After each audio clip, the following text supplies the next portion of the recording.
and do a bit of a sound test and things before I get going. Wait till I hear myself repeating.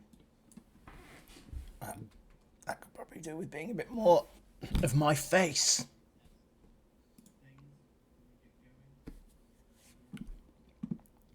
That looks alright.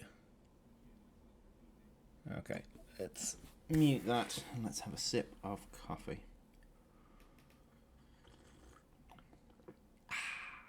Okay. Right. You'll have to let me know if the stream has any trouble, because I have absolutely no idea what I'm going to experience during this. This is the only time the second time I've streamed on this connection, so you're going to have to let me know. You're also going to need to let me know if there's any sound problems I have, if I'm not loud enough or anything like that. So, first thing I'm going to do is I'm going to tell people that I'm actually streaming. So you'll have to give me a second here.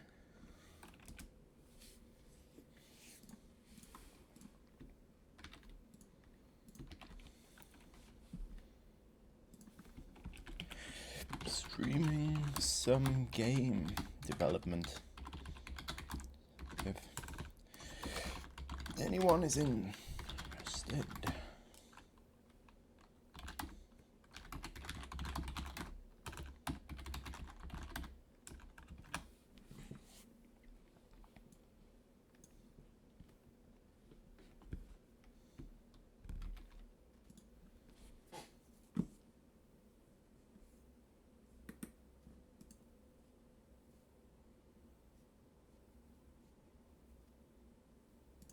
Mm-hmm.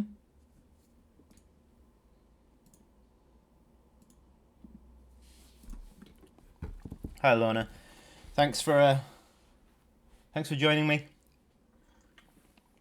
Next, Twitter.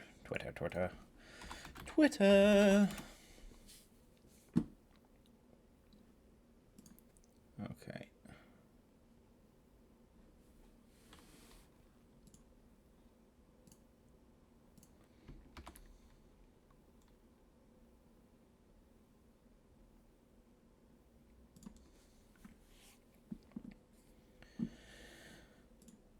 Right.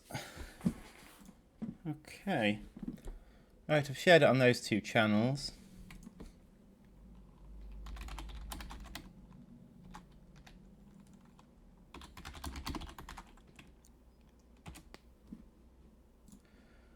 Right, and let's open the game.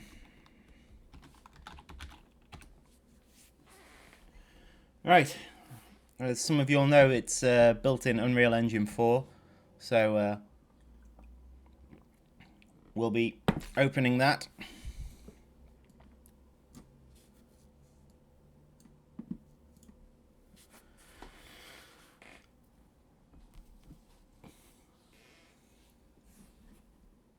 Shove these windows over it.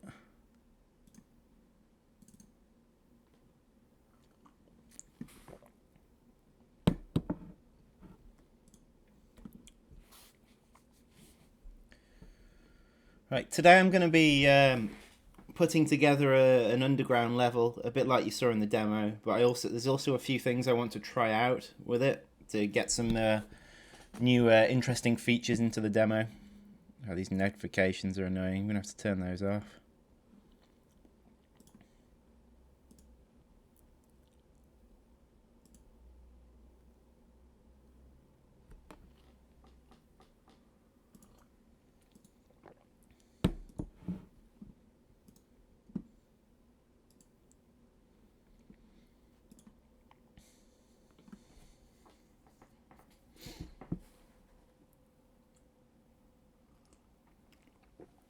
So yeah, there's a couple of things will have changed already since you saw it, although not massively, because since you saw the since we exported the demo, because I've been focusing on the Kickstarter campaign, and it's a huge time investment is making a Kickstarter campaign work. So the game's relatively similar to last time you saw it. Although I'm going to need to compile it, and there's a fair chance it'll crash on compiling for the first time in a while. So just going to have to bear with me on that one. But I'll get the compile going to start with. Make sure we don't get any errors.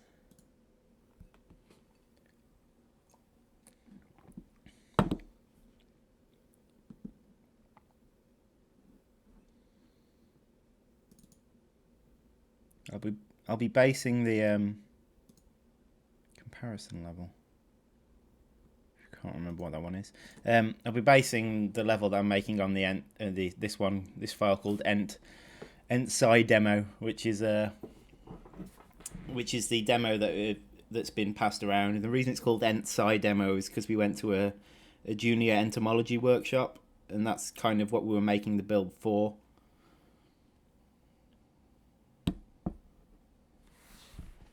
Yeah. You do make a point. You still feel awkward when it happens, though.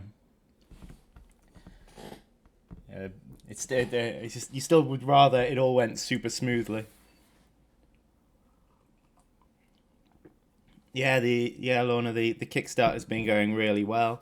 We got that flurry of interest yesterday, which was kind of triggered by some good luck and one of our Imager posts about the game going onto most viral, which then caused other people to look at it, and I'm not sure what causes Kickstarter to feature the project, but it appeared on there, and it's just been a crazy 24 hours.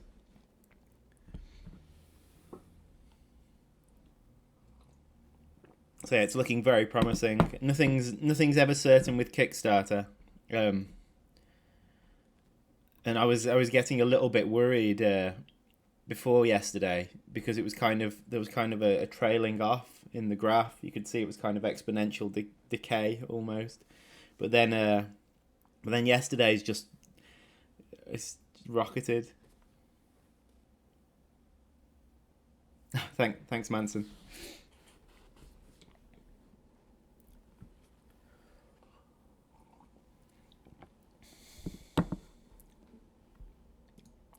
Yeah, the C++ code takes a while to compile if it's not been touched in a while. I don't really want to start anything until it's compiled, but I guess I can open this old level and you can take a look at what's in it. I'm still eating my breakfast. I know it's a bit weird to be eating breakfast at this time, but it's been a very busy morning.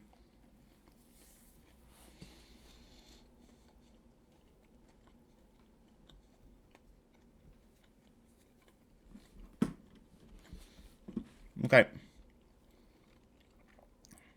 Oh, looks like the C++ code's finished compiling.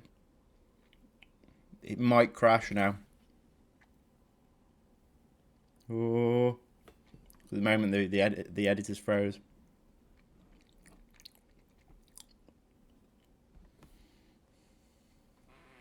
Yeah, it's the Unreal Engine.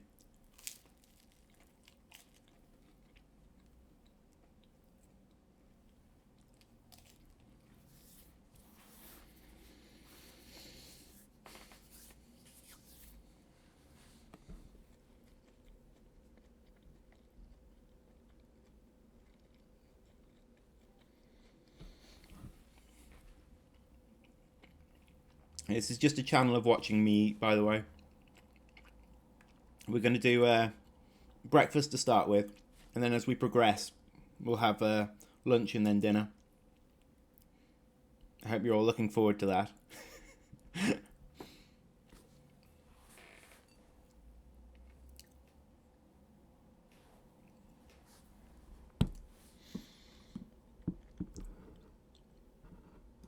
Rather than staring at this nothing going on, have a quick nip over to the Kickstarter.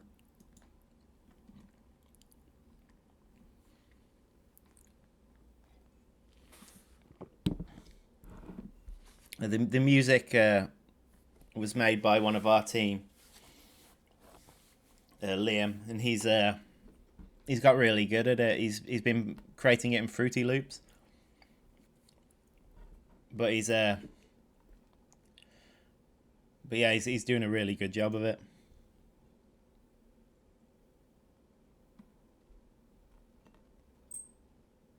Oh, that noise. Hey, we have a compiled game. All right, so now it's just building navigation. I can have a look around the map. Okay, so this is the level that you saw that you've been having a go at. I'll just explain roughly how a few things work. Okay, these like red orbs, these are actually the food items. If we fly under the ground, you'll be able to see them. They're all just kind of sitting there. And this area here is actually a cavern, I've called it. And the way those work is if you dig one tile out of a cavern, it digs the whole lot out in one go. So it acts like it's a cave that you've seen in the demo. So the first, like I've got a flag on things, is cavern. And basically, when you dig that one out, it checks all its neighbouring tiles to check if they're a cavern. If they're dug out, if they're a cavern, it'll dig that out, then dig out, and it'll cascade. So if you turn the whole map into a cavern, you dig one tile out, it'll dig the whole thing out, and that's how that works. And just a quick look at the Devil's Coach Horse larvae that we've been seeing. Here's one. It's an exclamation mark. If we head under the ground here, there's actually just an arrow there. There's no creature there, and that's because these are something we've called tile surfers. And what they actually do is when you dig out the tile that they're sitting on, they actually spawn a creature. So it doesn't actually exist until you've dug out the tile.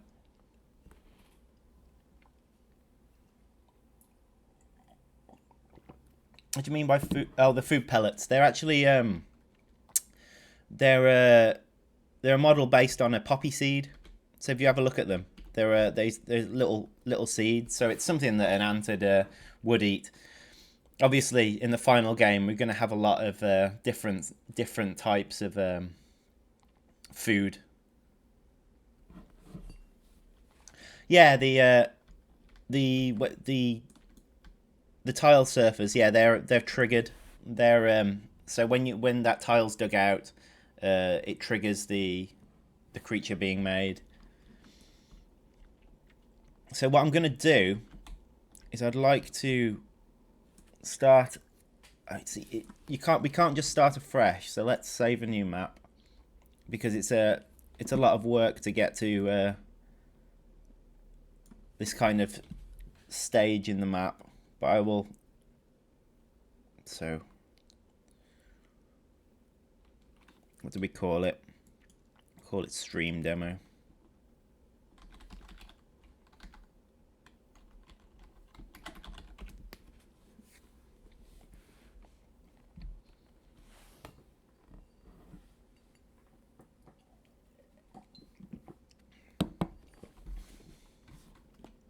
So, right, from here, these things are indestructible tiles, so I can just flag them off. Much like the caves. So if we clear some of these out.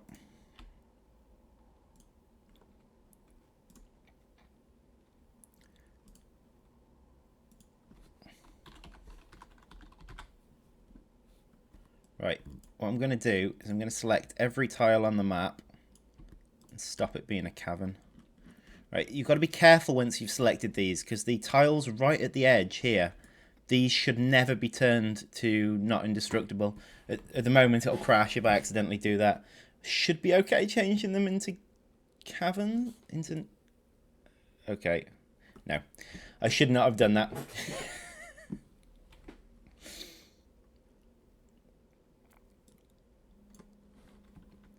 So let's relaunch. Trying to you really should not touch the edge of tile the edge of map tiles.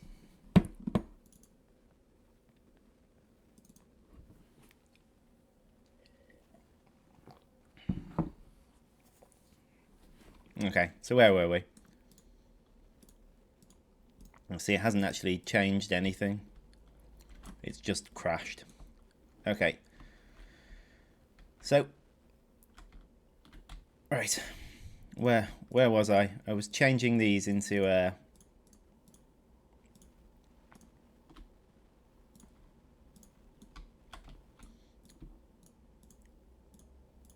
right, this is a cavern. So let's get rid of that.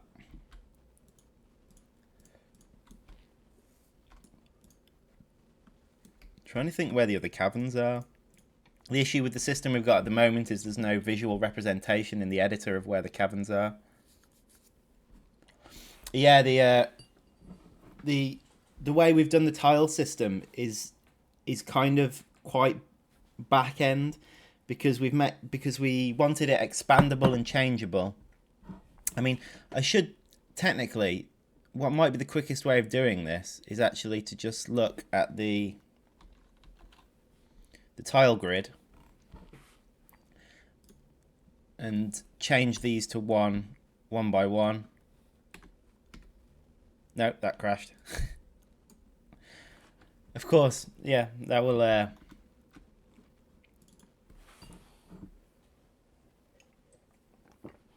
maybe 5 by 5 would be more sensible. A 1 by 1 tile grid probably doesn't work.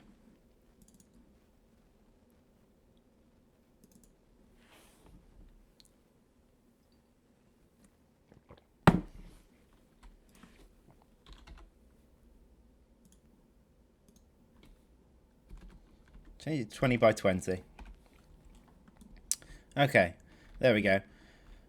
Right, and as you can probably see a load of the internal workings of the level and a load of the fog that we've got going on there. So yeah, reducing it to a 20 by 20 has kind of brought it to that size, so that's all right. Then if I up its size again back to a 50 by 50, there we are. Yeah, that's the quickest way for me to clear out all of the cavern flags. Yeah, basically we wanted a really quick way of being able to make new tile systems, expand and contract the tile system. So we've gone very back end with how the underground tile grid works, and there's still a little bit of cleaning up to do there to make it not crash. So you're gonna have to bear with us on that one a little bit. So what I'll do is I will clear up this map by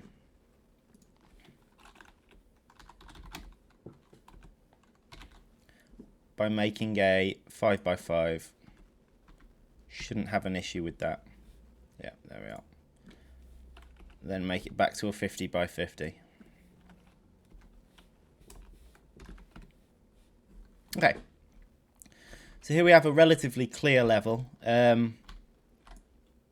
I'll get rid of the food items. We should probably keep a few of them so I can just copy and paste them. It's called poppy seed. There we are. Okay, let's have a quick look at some questions. Yeah,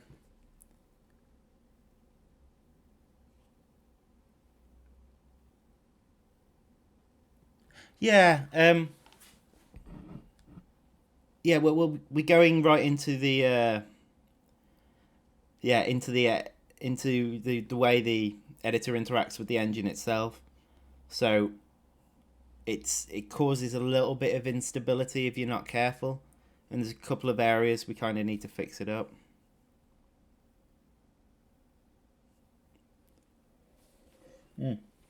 We're looking into that possibility, Luna. I say we are only a small team, and we really don't want to bite off more than we can chew to start with. What we might do is aim towards getting the game released, and then once it's released, look at expanding on it with things like that. In order to allow others to edit levels, we'd need to make the editor a lot more stable. These objects in the editor, like the underground tile grid specifically.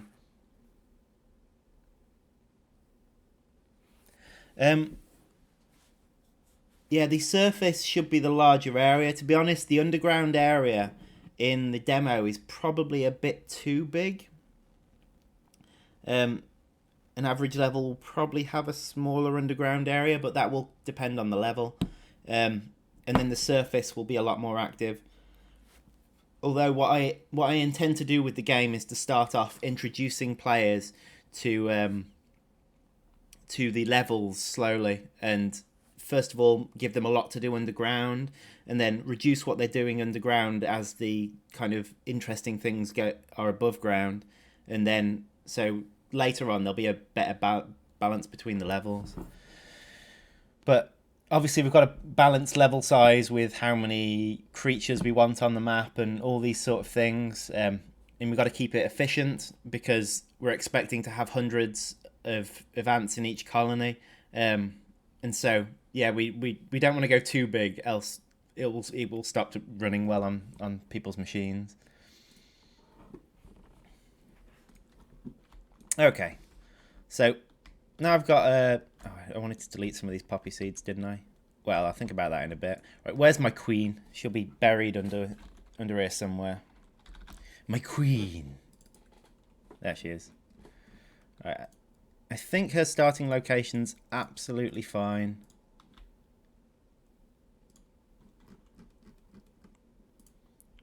Yeah, there she is with our workers from before.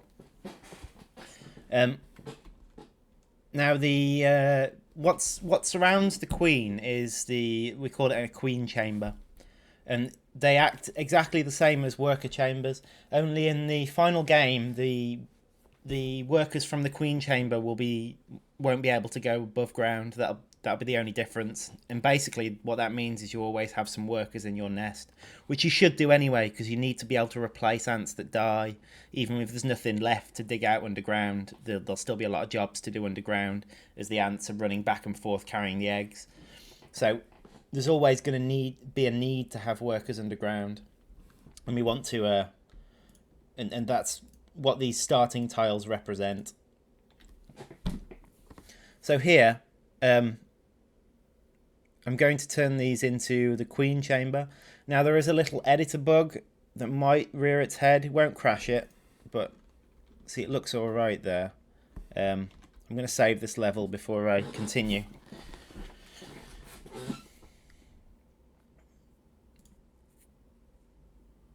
But yeah, you see there's a little editor bug we've got here.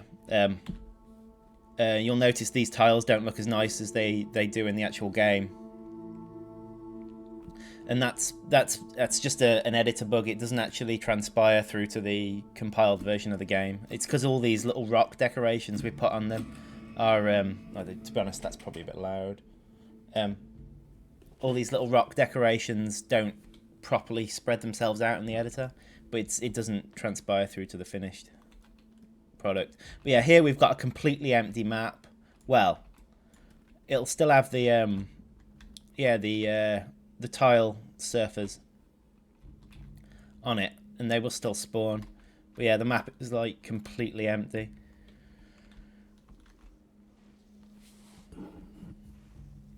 And this will function as well as the other demo did.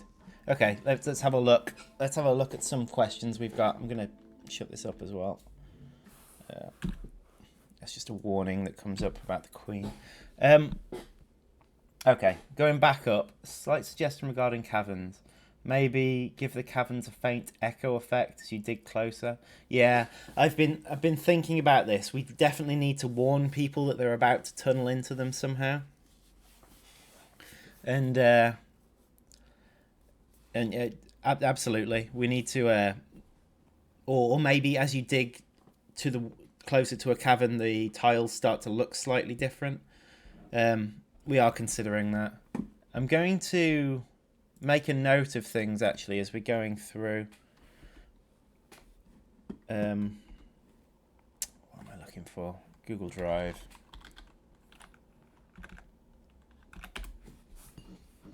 Just note down some of these suggestions. I'm trying to gather all the feedback. Actually, you know, I'm going to put it on our Stomped. I'll show you Stomped. You might not have seen this yet. But yeah, we've got a Stomped page, and Stomped is kind of a feedback system. We've been using it, but basically it's quite simple, and I don't even believe you need to sign up. But basically, oh, that's editing the profile. Don't want to do that. Basically, you create a Stomped about the game, and this will allow us to. This will allow us to remember the feedback and come back to it. So I wish Empires of the Undergrowth would... What was your suggestion? Make...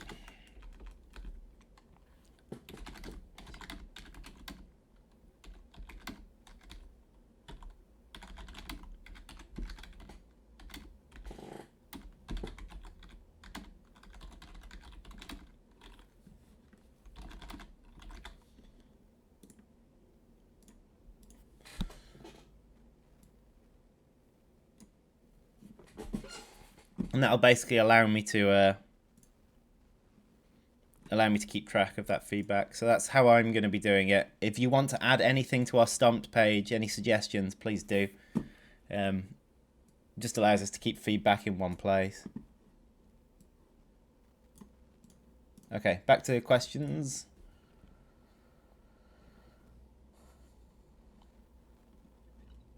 Okay, so where would I get to? Have you been working with entomologists to get the accuracy you have gained for the characters? We have. It's been a mix of speaking to entomologists and just working on research ourselves. Also, as the game's been developing, a lot of people have offered to take a look at things and make sure we're getting things right. We're actually speaking to the group at University of Liverpool, because I actually live up in Liverpool, and there's a small ant group there, and I've been speaking to them and showing them the game, and they're quite interested. So yeah, we've been talking to people about various things. Oh right, the URL of the Stomped. Actually, you know what? I can just put it here.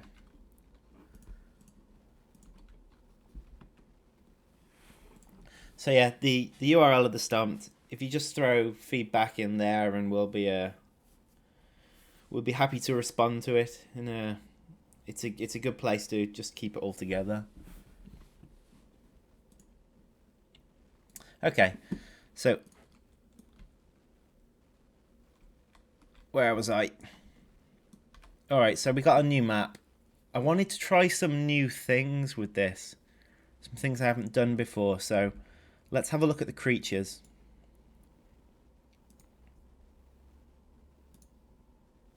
Right, so these are blueprints of creatures in the game. These. We've got more completed models, but they haven't been imported and properly hooked up yet. So these are the ones that are properly hooked up. There's the Devil's Coach Horse. And if I just make a space over here, we can have a look at things. There we are. So if I throw the Devil's Coach Horse down here, you'll see that's our little blighter. And basically, I could change its stats from here. So it's got health, attack damage, attack speed, dig amount, dig speed. These are just various creature stats. But if I change them from here, it won't work with the tile surfers. So what I'm intending to do is make a small and a large version. So if I just get rid of this one.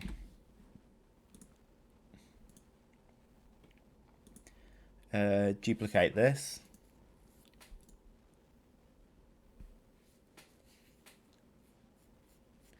I don't want to call it Devil's Coach Horse 2.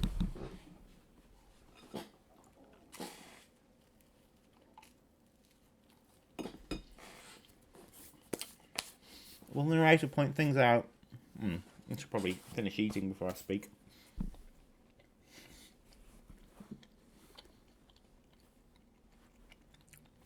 will the narrator point things out like alerts, like how many ants? Like no, like how you get alerts in game, like Dungeon Keeper.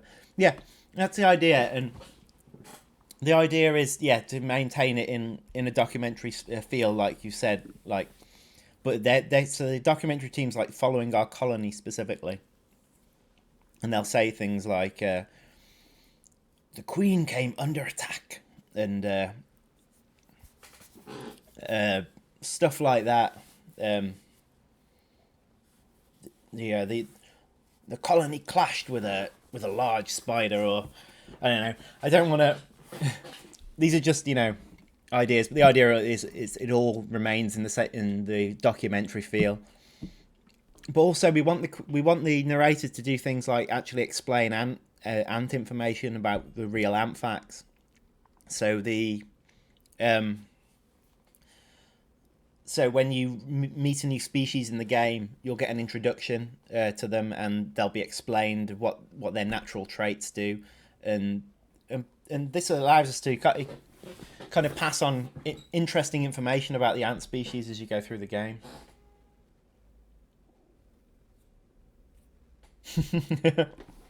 How would the workaround? Do it like Monster Bug Wars.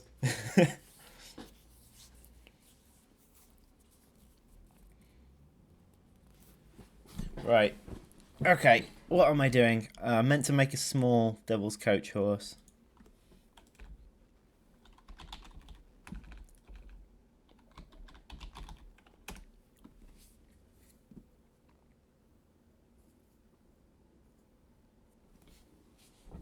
Finish my coffee. Move on to the grapefruit juice.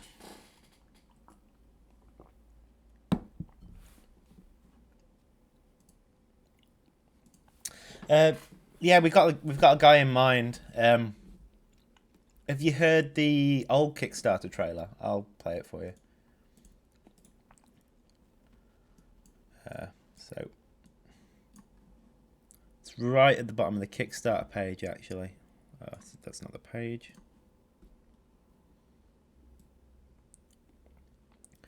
I put it here as like a little extra.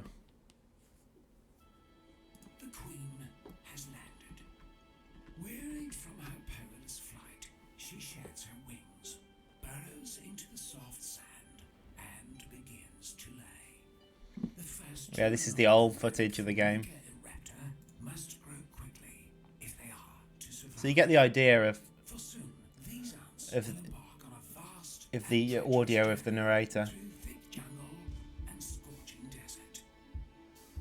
As the player, you must lead your queen and her children to victory on their perilous quest. I'll leave that playing whilst I create these Devil's Coach Horse. Okay, let's make a large one as well.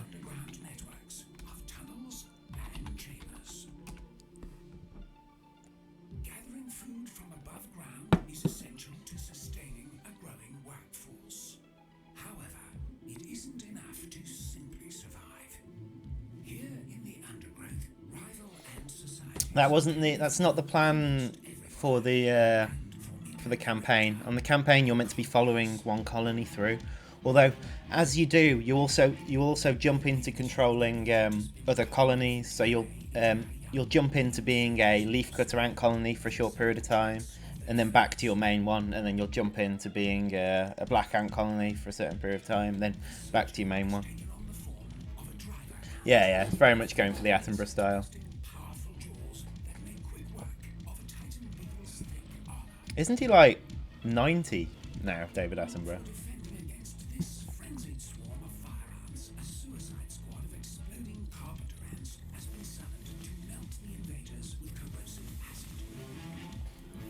To be honest, at the moment, the speed I'm developing because of answering questions and things is quite slow.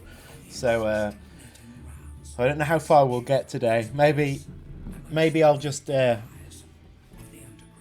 export the level at the end of the day, and you can have a go.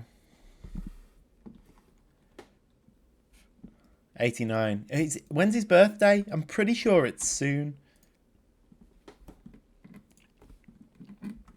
We'll have to do a post on the Kickstarter about it.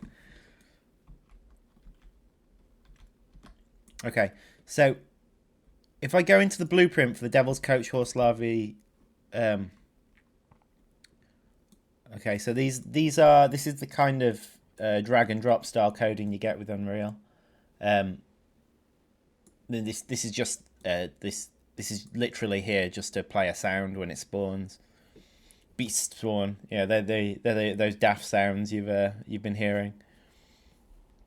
But if I go into the viewport, there we are.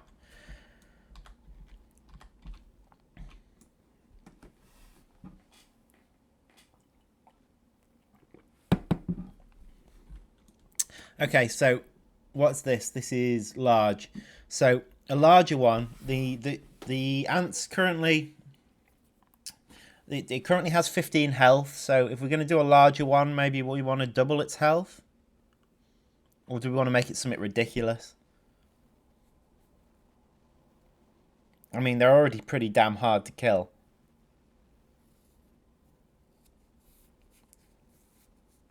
It is very shiny. It's a very shiny little beast. Ooh, so shiny.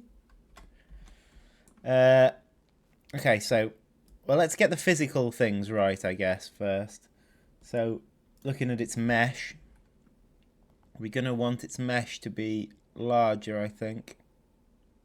Its location, scale, here we are. Double its size, maybe? Oh, it's fat. Look at that fat one. There we are. So this one's twice as big. Where's its capsule component?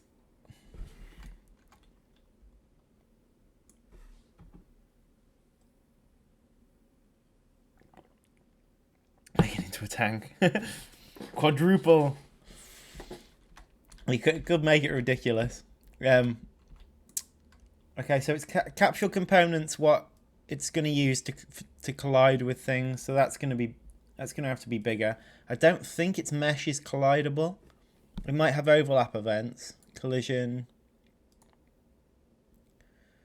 Oh, it's just got no collision. So its mesh isn't actually doing anything, but the capsule component on it. Yeah, it's got pawn collision. So yeah, I need to edit that. Do I need to move it? No, it looks like it's about in the right position. It probably just needs scaling. Ugh, no, don't do that.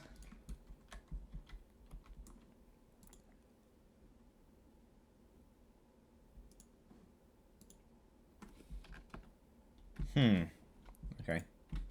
Hang on.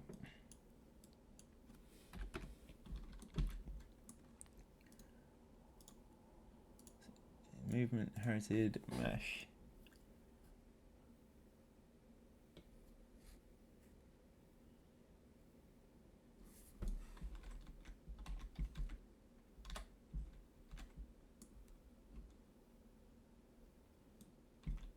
That's a sound component as well. I'll just leave it there for now. Okay, let's give it a lot of health. Okay, so it's twice as big, so it's probably be twice as healthy. Attack damage. Now, I believe a black ant has... Hang on. What's the health of a black ant? Right, a black ant's got 10 health, so currently they two-shot them. Maybe we should make the big one one-shot you.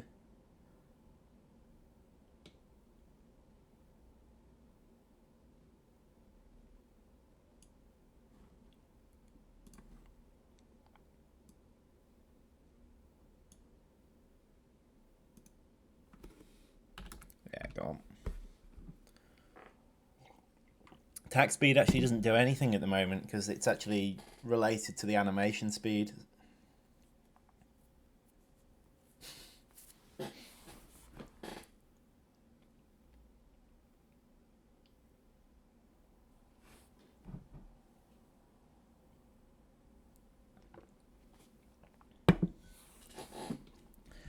Yeah.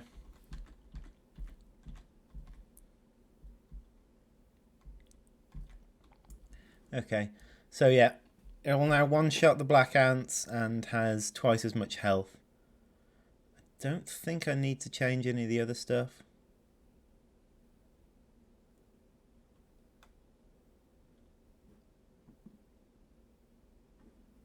Okay.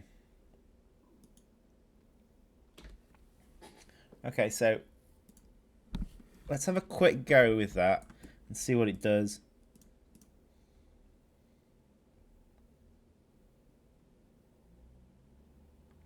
Oh, it's called Devil's Coach Horse Small Large.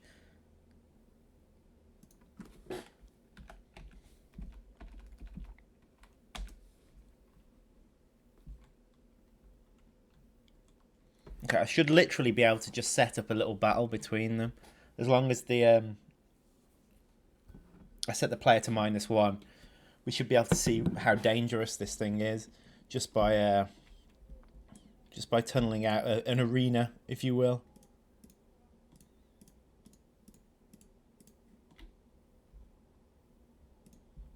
Okay. Devil's Coach Horse whoa. Okay. Make sure it's set to the right player. Owner ID. I think -1 is neutral. Black ants. Right. Let's get them in. Player 0 is the player, so we'll be alright. Okay. I don't think that'll be enough to win. Let's save it just in case something goes horribly wrong. Right. Let's see what that does. Ooh.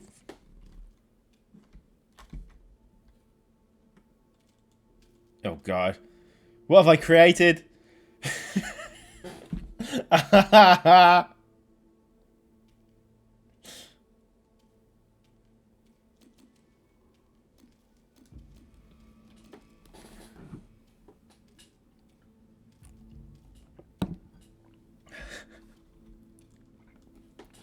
Well, this probably needs nerfing a bit. Please nerf. Or does it? Are we happy with it being such a horrific monster that's about the size of the Queen?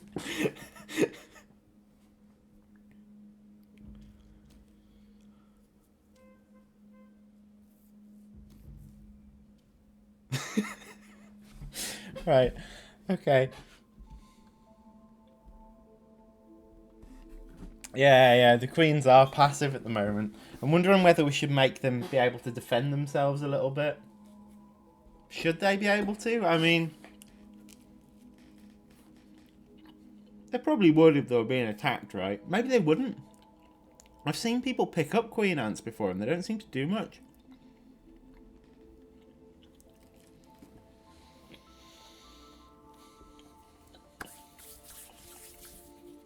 Right. So I think basically what we need to do is we need to work out how many black ants this is going to take down. So let's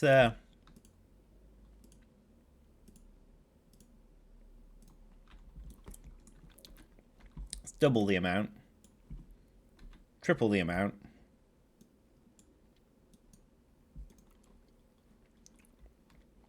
See what happens.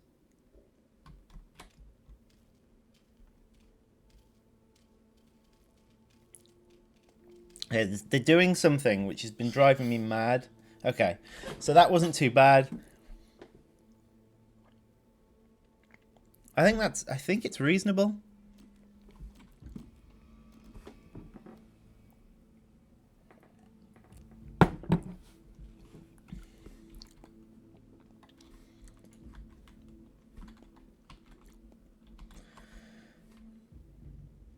Some of the wonder... Oh, that actually caused an error. I'll need to look into that. What was it? Oh, it's just been trying to access something that's dead. It's alright, I know what that is. It's not a bad error. I'll deal with it another time. It's not very fun me dealing with that. Okay, so Uh, the ants wandering. If you've noticed, the black ants every now and again, just rather than attacking something, they actually just go off on their own. I think the queen should fight back. All right. Yeah, let's add that to the stump. Do you want to add it to the stump? I'll post the stump here, and if you can just make a note of that there.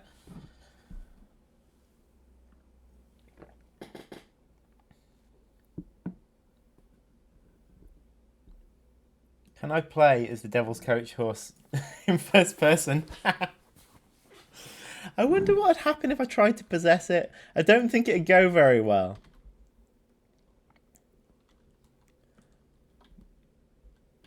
Because we haven't built anything in. But I know that's something people love to do in Simant.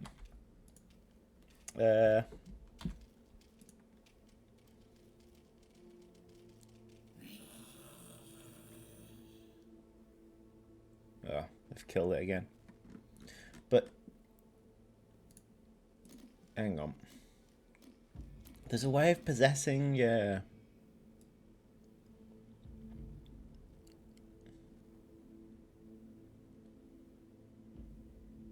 pawn.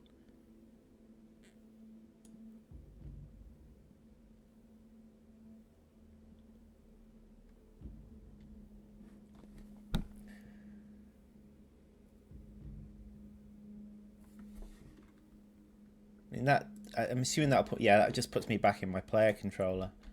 I probably need to set up a player controller in order to do it.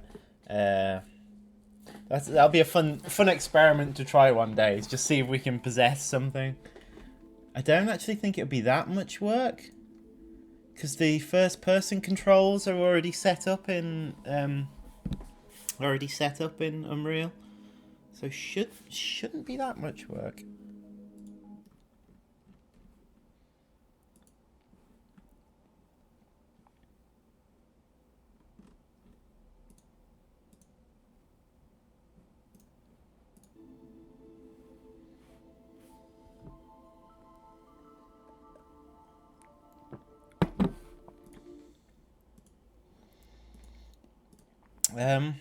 Anyway.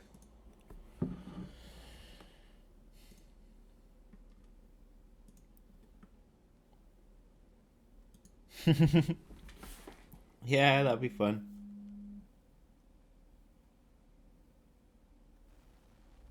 How many waves of ants can you survive?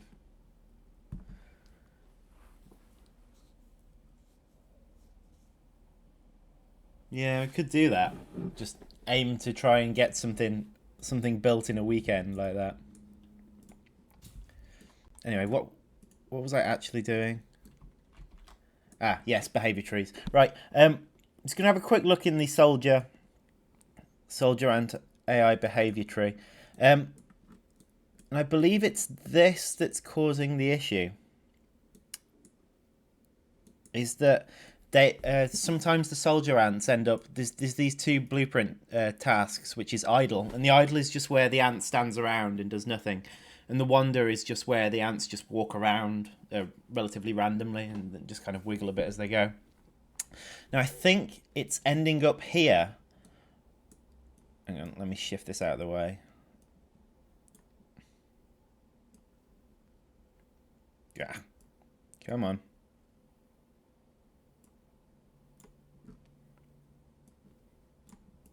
It really doesn't want me to move them.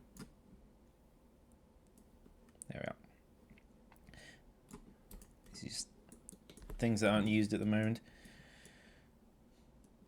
Mostly just little experiments I was trying. Okay. So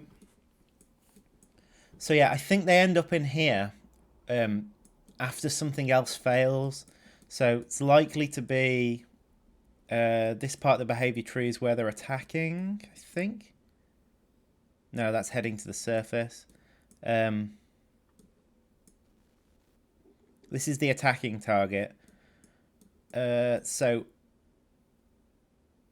yeah, I think it's when, because it's meant to do a check for enemies every 1 second. But basically, I just need to add a check into here, I think, to see whether they've actually got a target. Because if they've got a target, I don't really want them wandering around. I'd rather they headed straight for it. So, I think if I just... I think there's something called do...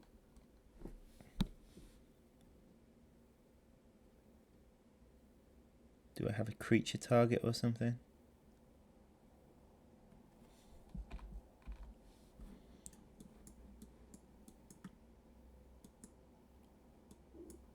Am I targeting an enemy? That'll be the one. So, it can only wander if it's not targeting an enemy. Yeah.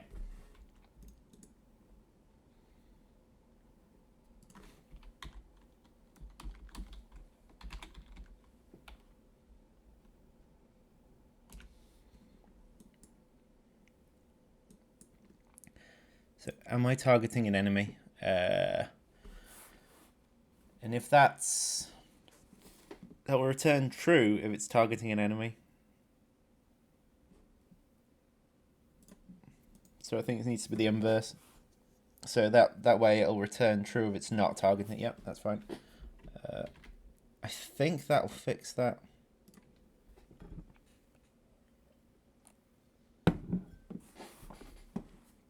Hi.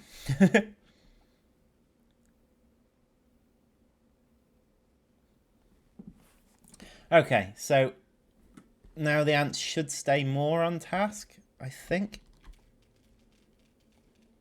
Yeah. You notice they're not walking away. So there we go. That's fixed. That's one of the little problems with the demo, just fixed by adding that one box in there. Right. And that actually should make the black ants a lot more dangerous because they will no longer... Oh, hello, Mary Jo. It's my cousin. That should make the black ants a lot more dangerous because they're because they won't walk away from its target anymore.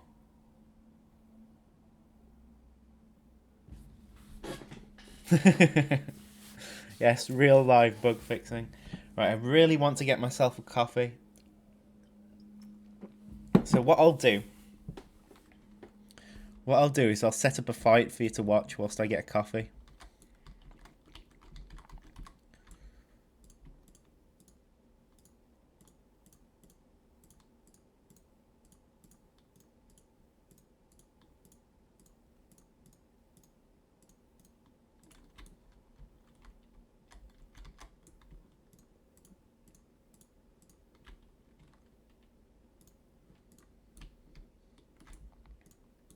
So what I'm going to need is a bunch of these versus a bunch of the black ants. So if I just duplicate that a few times.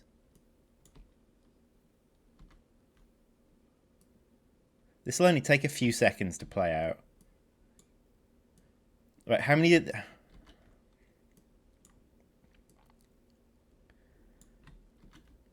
Question is who's going to win.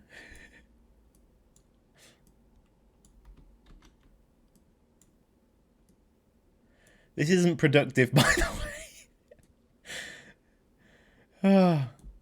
But it's fun, so we'll do it. Black ants. Right, I have no idea. Right, there's 18 of them at the moment. I'm going to double that number.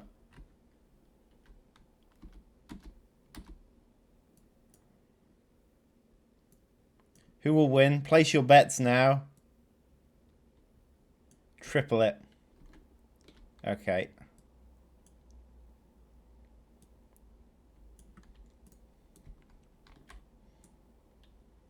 Okay.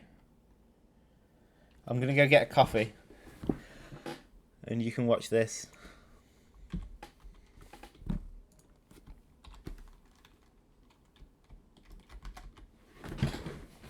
Coffee cup.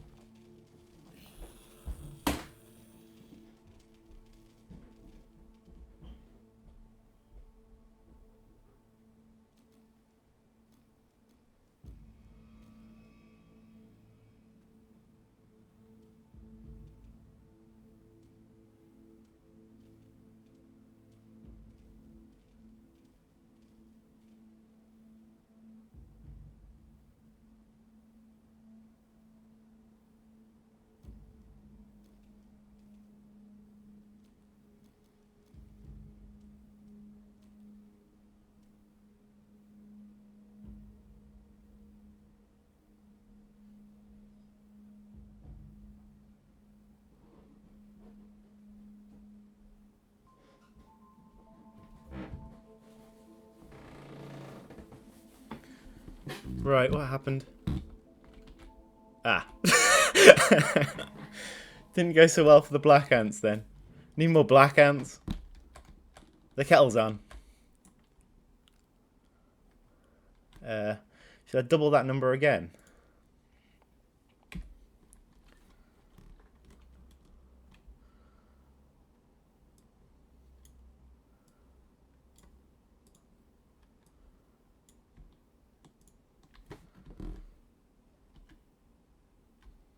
Okay, I've doubled it again.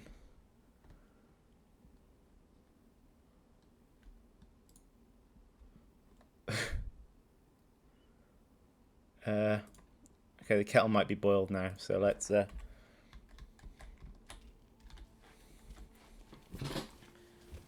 check the kettle.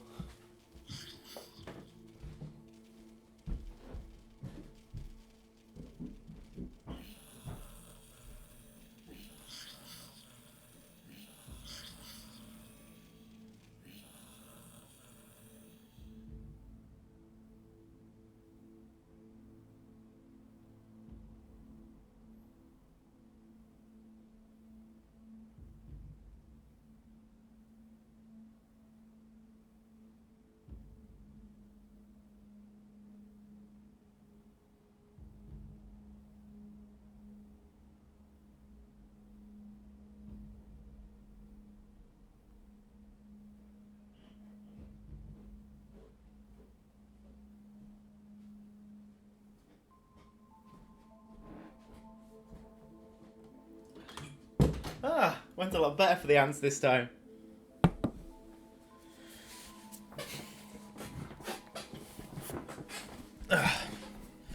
What are they doing? What are they doing?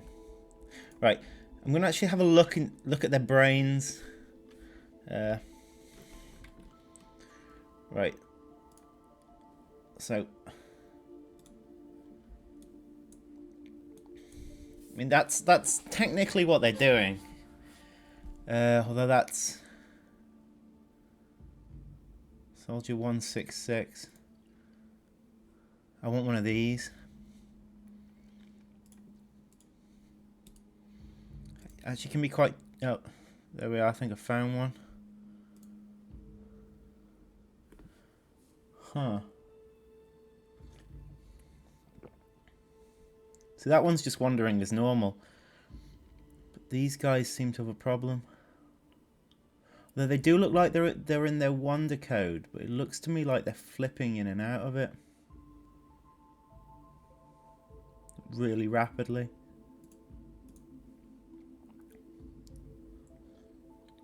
See if I can find one. No.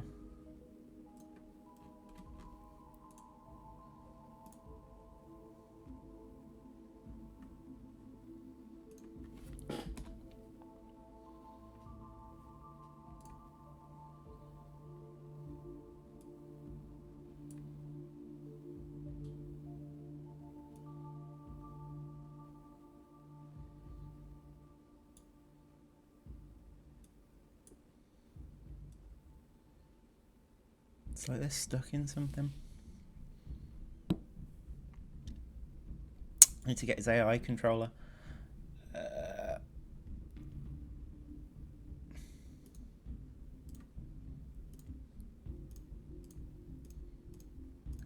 Find it.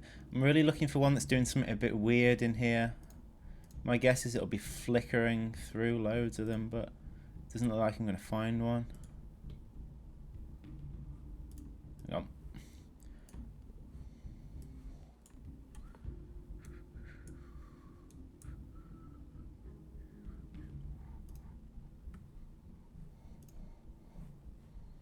Yeah, I think that's the...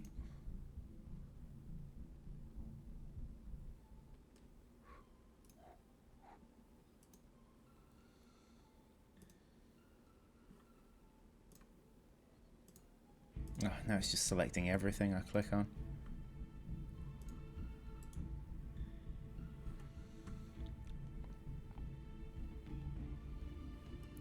Yeah. I think there's something slightly up with the wander code there. See if any errors come up when I stop this. No, it's just a warning. Nothing to worry about. I'll deal with that in my own time. Make a note.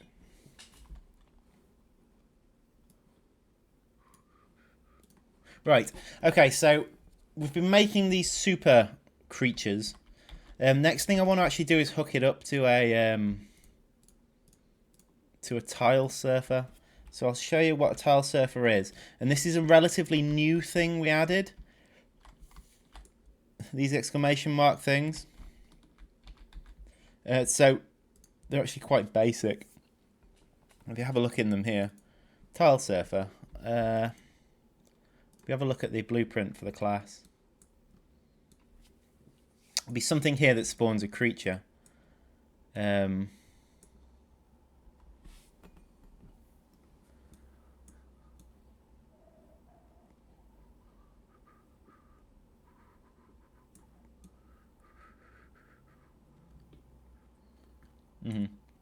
So this is the thing that makes actually a method of making them move as well. So they actually walk around in the tile surfer. They're called the surfer because they move through undug tiles. They can do. We didn't put it in the demo because it wasn't a feature that was quite ready. It was very close. I'll see if I can activate it in a bit on this. Get random undug diggable tile. Oh yeah, that's the code to make the tile surfer move. Yeah, this is the thing that spawns it. Okay, we've got spawn AI from class and uses Devil's Coach Horse Lava there. So what we want to do is we want another one of these.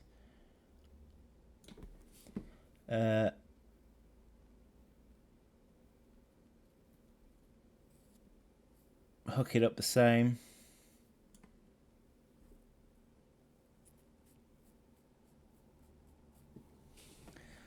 Ah, no, I see what's happened.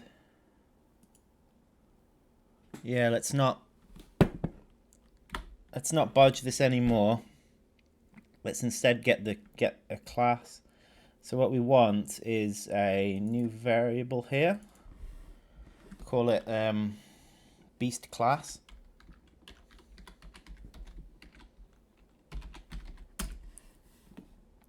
Make it visible from the outside. What I want is a class. I don't want it to be a boolean. Class blueprint editor overview. I think that's what I'm looking for. Beast class, which I mean, no, it's not what I'm looking for. You know what I should do. The simplest way of doing this is actually to promote this to a variable. If I promote that to a variable, it turns it into a variable that can then be edited. So here we've got a variable. Ah, this is the behavior tree. I get you.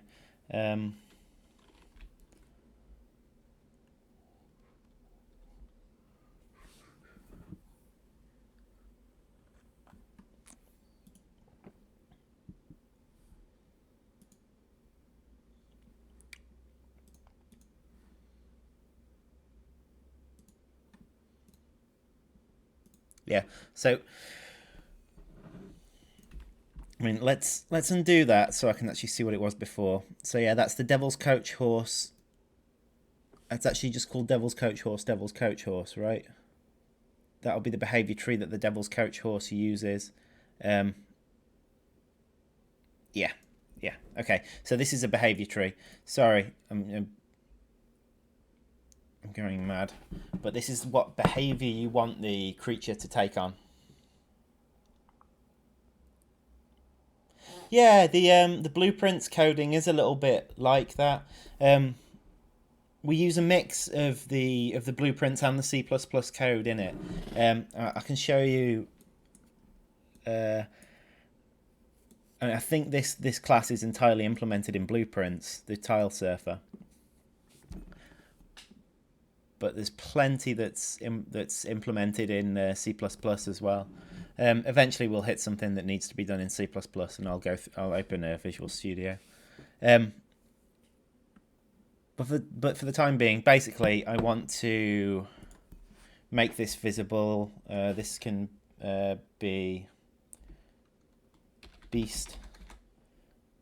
Just BT, the beast's behavior tree, and I'll set it default to. If I compile it, it should come up with an option for me to set a default.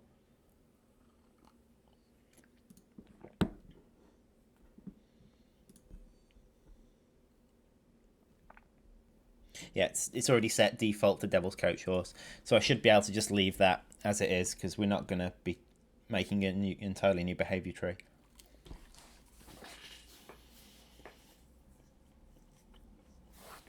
Right, so what I need is, on these tile surfers, where are we? See here, we've got this beast to spawn here, which is what beast it is spawning. Now we want that to be a Devil's Coach Horse large,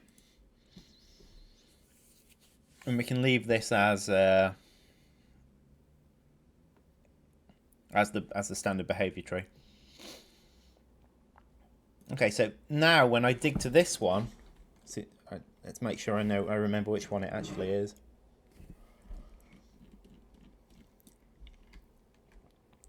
Okay, it's the one just off the bottom right of oh god, look at all those ants.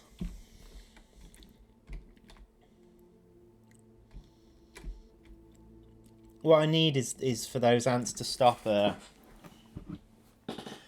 trying to wander once they hit another ant. At the moment, they stop when they hit a wall, but not when they hit another ant.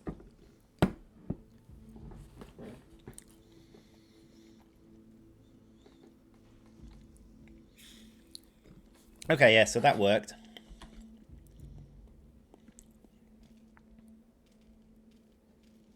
Because these are such a long animal, a long creature, you really notice the kind of wiggle on them, so maybe I need to give them a slower turning speed. But yeah, that totally worked. We're all good. Okay. So what do we want to do now? Well, now we've got the large ones, we want to make the small ones, don't we? Just some baby ones that will start off nearer the queen to start with. So as you start the level, you've got some enemies around, but they're a bit easier for you to take down. And then the big ones can be further out.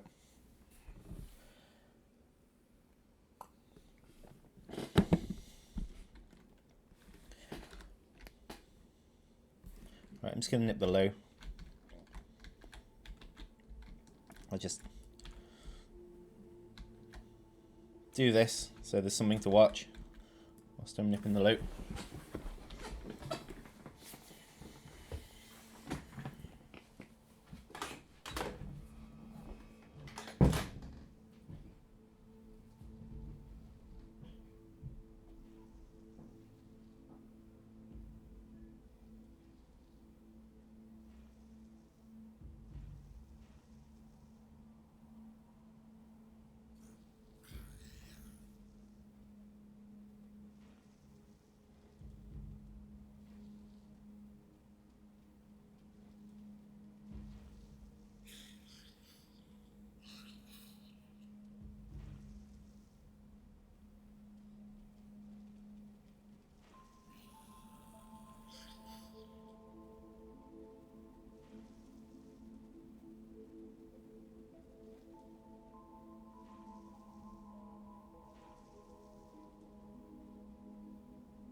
Looks like that was dealt with fine.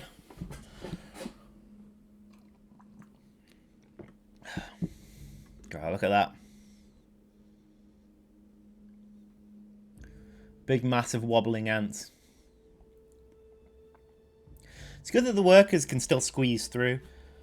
That's the it's the crowd managing system they've got in Unreal. It's really quite good. It's called Detour Crowd. But anyway, yes, let's move on. Okay, so Devil's Coach Horse Small. Where are they?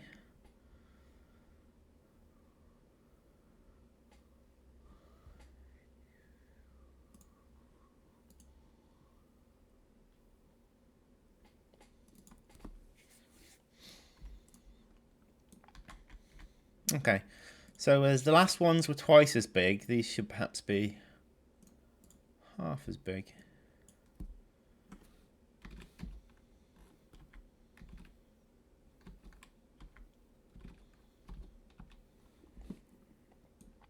Oh, aren't they cute? Oh, these little cute Devil's Coach Horse. Lava. Devil's Coach Horse Lava.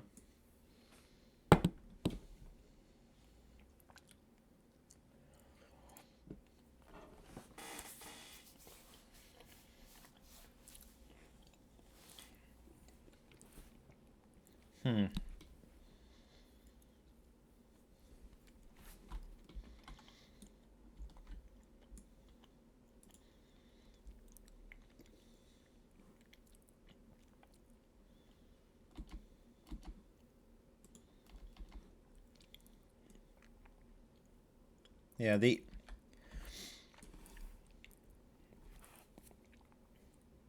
capsule components being inherited,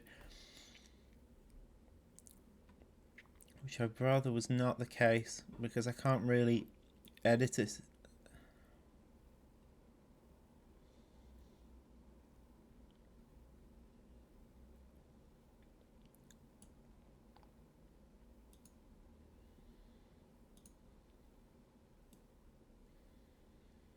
But I'm going to have to deal with that in my own time.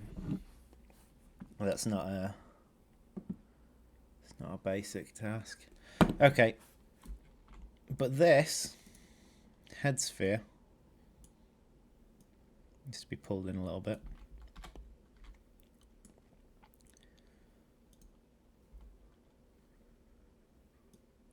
What I'll do is I can't move it.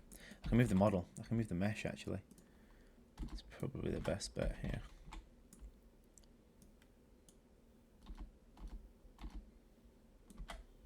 Green arrow there is what I want. Well.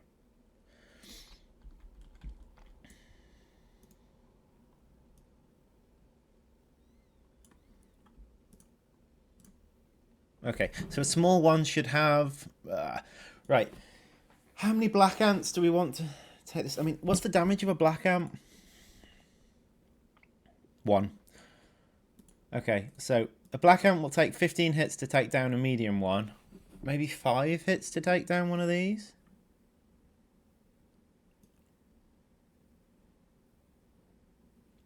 This is all an iterative process. There's no kind of...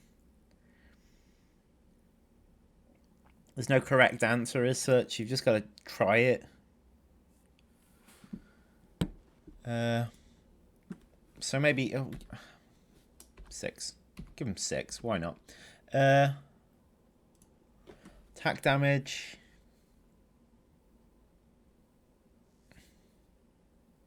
What am I doing? I'm editing Devil's Coach Horse large.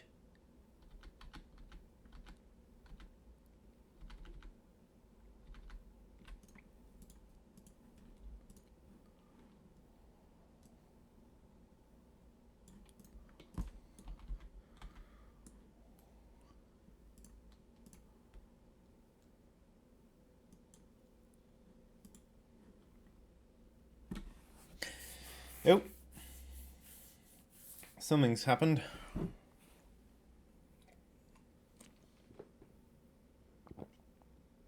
That's the build farm error again.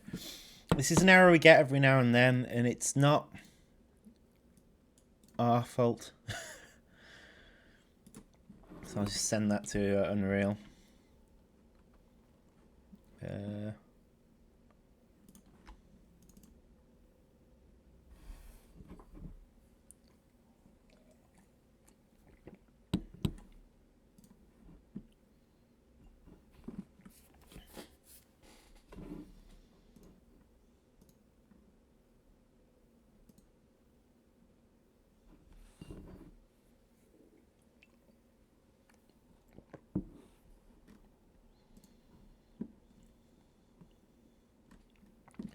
Right, where was I? I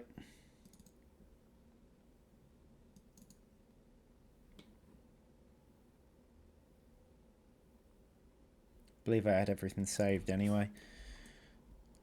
I believe I did. So we should be fine.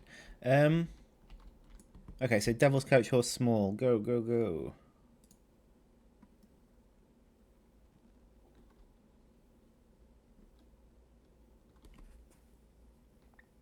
It's not in assets, blueprints.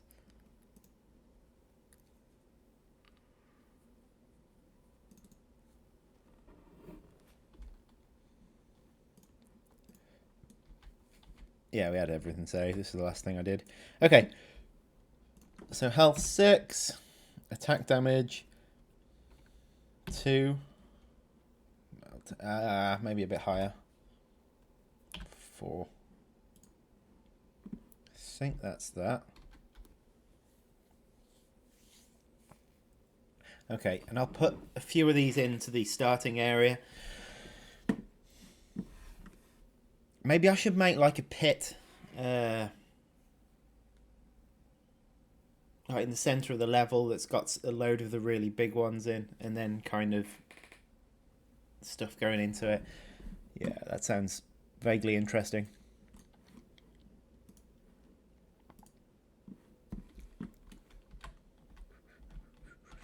I will actually get onto level this to editing the level up now, I think. Now I've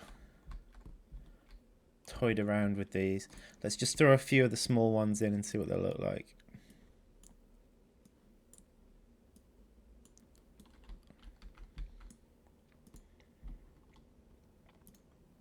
God, they're the size of an ant.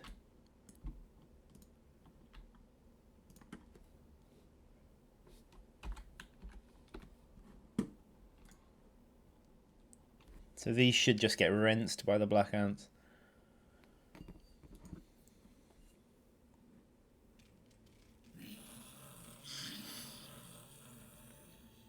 That wasn't even fair. Oh well. Right. Okay, so now we know they work. We know the tile surfer works with the small beasts and the large beasts. Well, we haven't tried it with the small, but let's assume it works. I'm pretty sure it does. Now we can try and actually put some of the level together.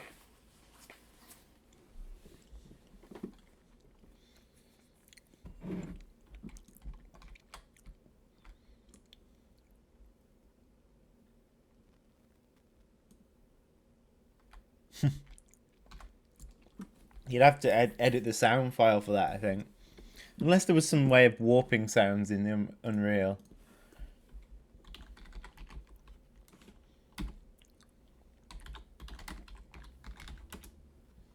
There might be. I bet there is.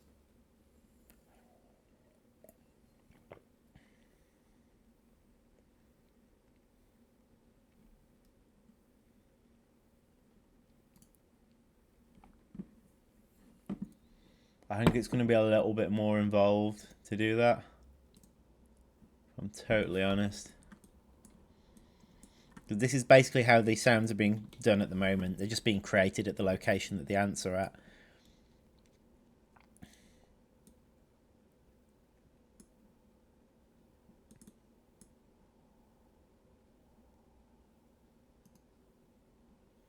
It's just playing a wave file. Although you can make it play a cue file.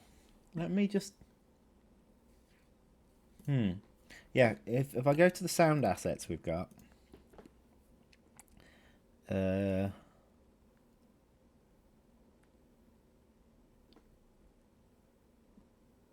Beast sounds. Spawn and die.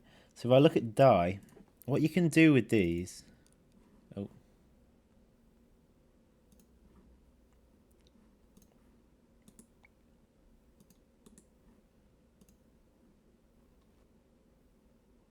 That didn't play anything.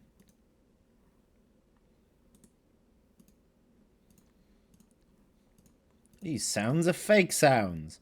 Now you can make these sound cue files with them. So, give this a go. Which might allow us to modulate them.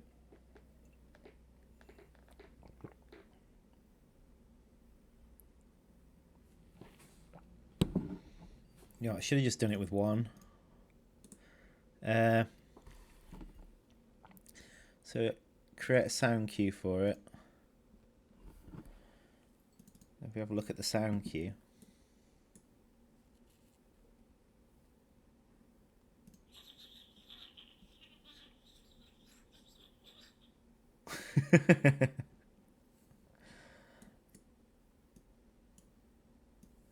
See what options we've got. Oh, there's all sorts of stuff.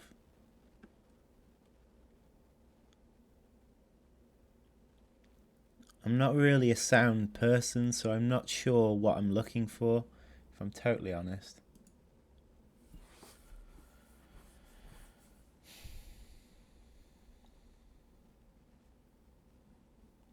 Someone says continuous modulator.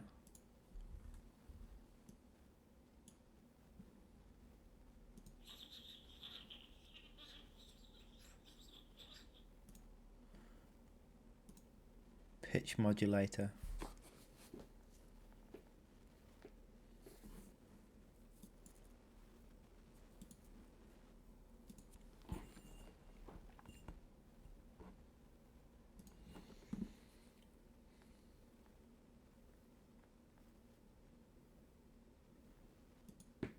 Right, so I've got pitch and volume.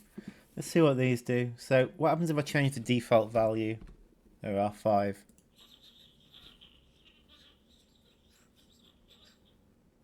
It doesn't sound like it made much of a difference.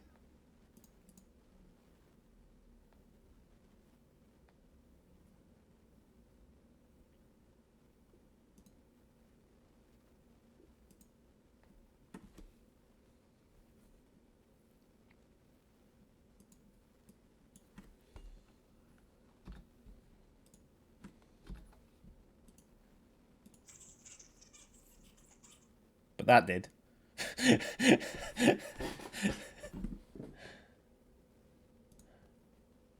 Okay, so okay, so let's have a quick read of what this says. The input value will be scaled from the range from minimum to maximum. Okay, that makes sense. I'm guessing it's... I mean, if I change the minimum to 1, will it scale it as the sound progresses?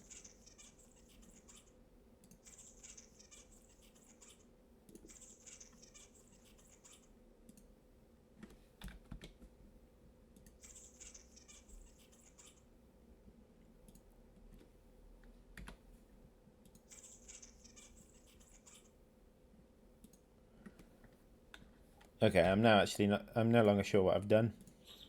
Okay. 0.5.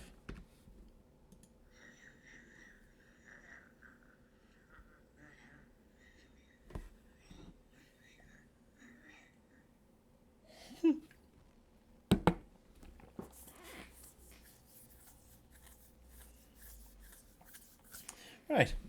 So I've learned something new today. Cheers, Ultimate. Ultimate.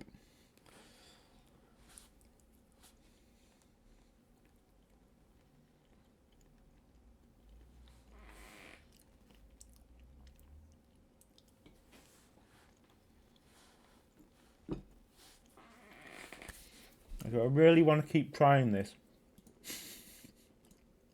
Is this a good use of my time?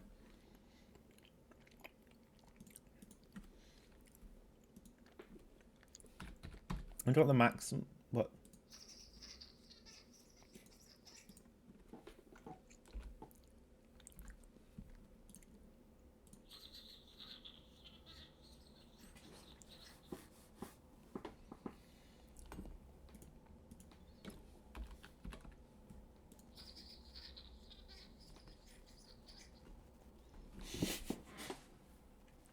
So, I guess I can make the large ones have a lower pitch and the small ones have a higher pitch slightly.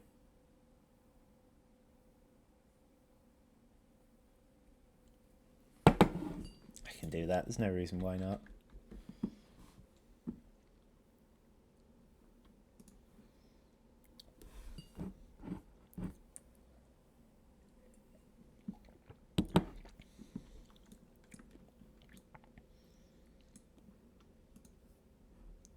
Only the fact that it's going to take me like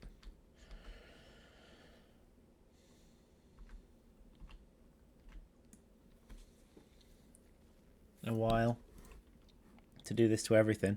Okay, so hang on.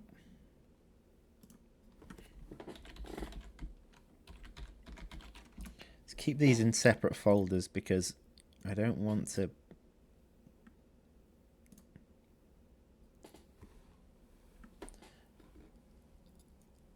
I want to keep what I've done on stream in one place in case I want to reverse it afterwards. But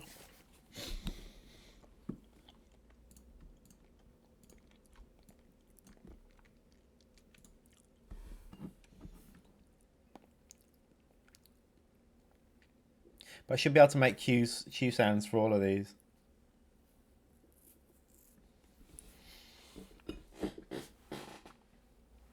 This is why I shouldn't do real. I shouldn't actually edit things properly on stream because I'll end up following some daft suggestions given in chat. I'll end up with a hilarious game rather than an insect based one. Okay. So I need to make cues for these other two. If I call these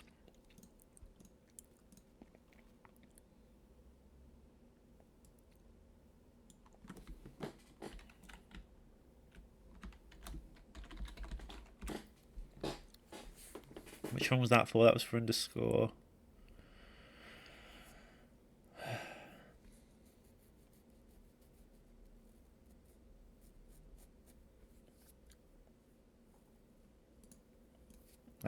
That's for 3. So 2 and 1 need cues as well.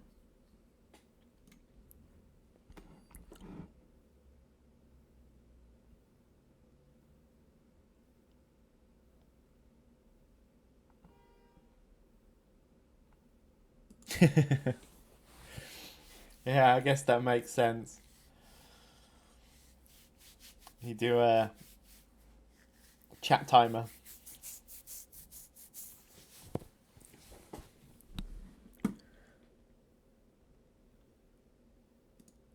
Okay.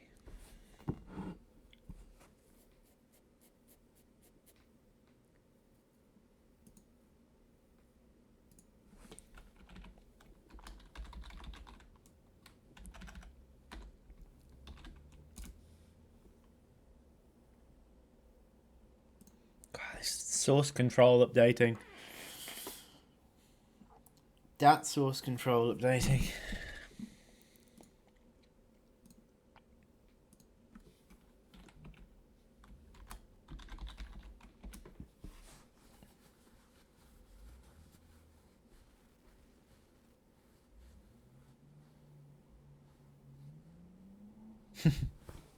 Yeah, I guess that would make sense. Okay, so I have these. Right, let's quickly throw in a pitch. Continuous modulator on the pitch. 1.2. I mean,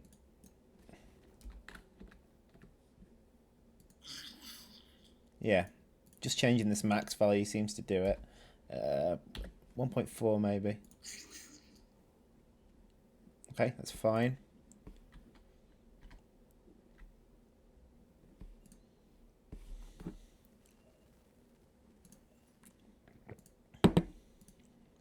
Copy this through to here.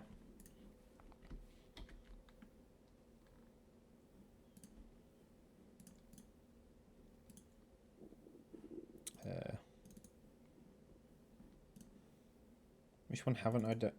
This one.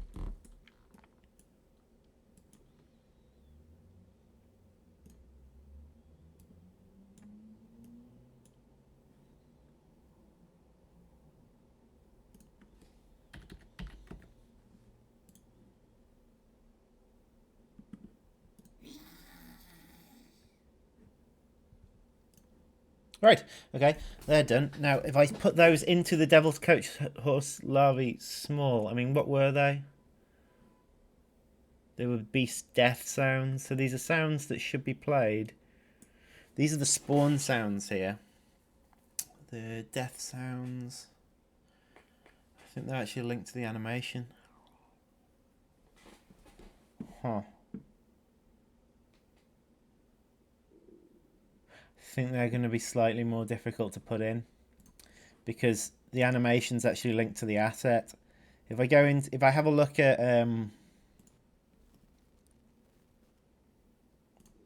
the asset in here, I've got the Devil's Coach Horse Lava animation blueprint. So here you've got the death sound, which runs a function which plays one of the death sounds. Now the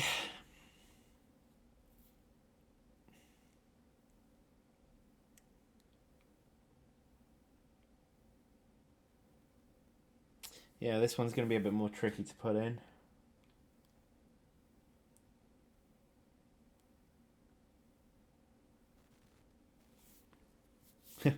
Dancing bug anim. There's actually a few of the Devil's Coach Horse animations that aren't yet in the game. I mean, if I just... And you've got... That's one of its attacks. It's actually got a second attack animation, which is back the other way. And then it's got kind of a tail stomp, almost. But it's kind of another attack animation. There's its death. That's its walk. That doesn't appear to be anything. That's kind of its idle.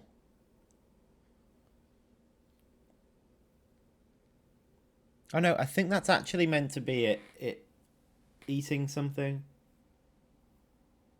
Yeah, that's meant to be it consuming something.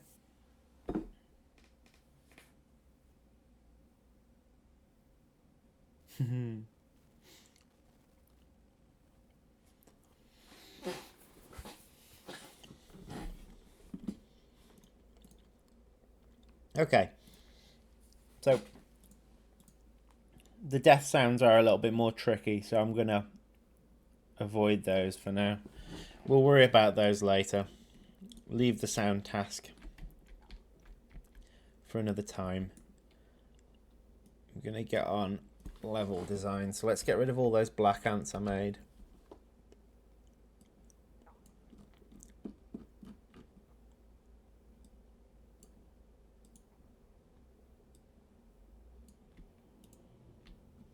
$110 of them in the end.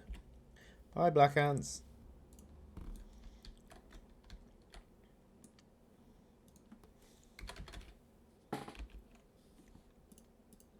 Bye, Devil's Coach Horses. And then finally we should close up this gaping hole we've created.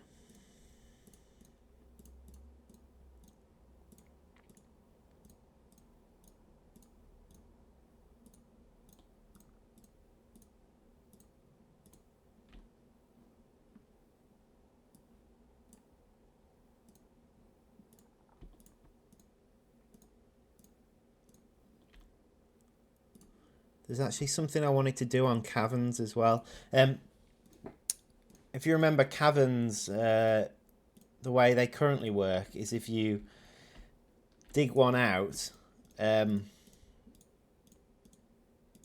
you dig one tile in the cavern out, it digs the whole lot out. Now, what I actually want it to do is I want it to make it so if you dig a tile out next to a cavern, it digs the cavern out. Because at the moment you can dig one tile and it can destroy the one that's next to you, which doesn't look like it should be destroyed, which is a bit weird. So I'll update that now. I think I'll need to do that in the code.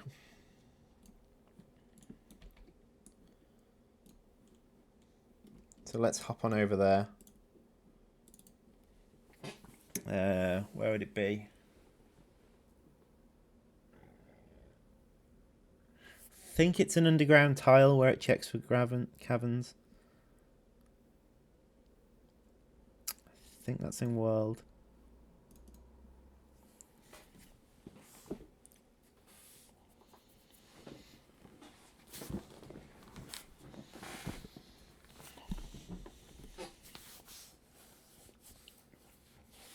Welcome to the back end, where normal things don't happen very often.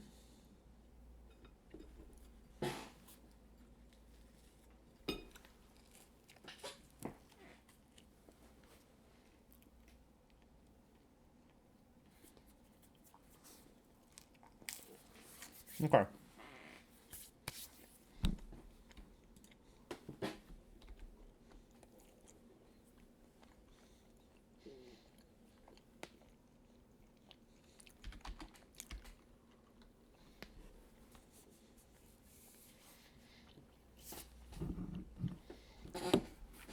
Okay, so this function I created called flatten tile, which essentially digs the tile out. And then what it does is it checks for other caverns and tunnels them out. So have a look at this function.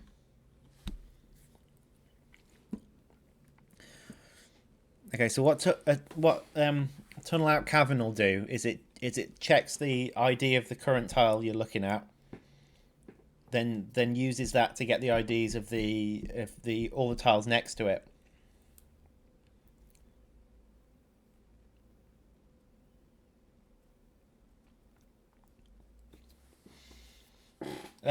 The hex tile grid system was actually made by Matt, so you'd have to ask him if you want more information about what we went with for that. He was speaking to you earlier on Twitter, so just send him a message.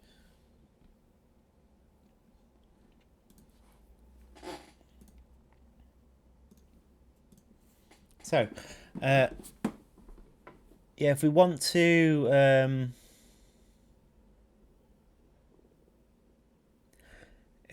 we basically want to run this function called tunnel out cavern.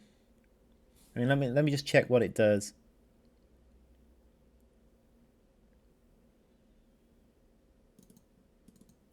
So it checks that it's a cavern. If it is a cavern, it gets a tile by direction, and then runs flatten tile on it. Okay, so it does check whether it's a cavern. So basically, I want this function to run every time a tile is dug out, not just when a cavern's dug out. So let's look for where this function's actually run. It's running UG-tile, not UG-tile grid. Oh, I'm gonna have to check. I'm gonna have to check this file out anyway. So you're gonna have to give me a moment.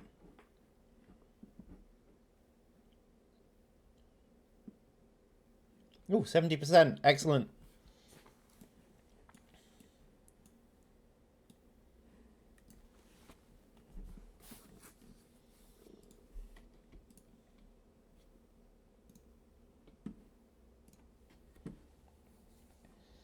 Okay, I have the file.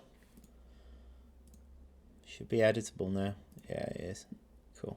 Okay, so basically I'm looking for wherever this gets called. It's only there. So it only gets called when it tries to flatten the tile. Which is not what I want. Right, the issue I think we might have with me doing this is it might start to tunnel out caverns when things are changed in the editor. Because like I said, we had to change the editor a bit to get this to function properly. So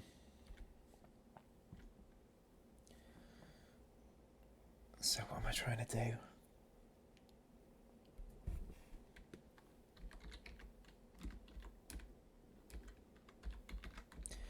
Looking for the point where a tile gets dug out.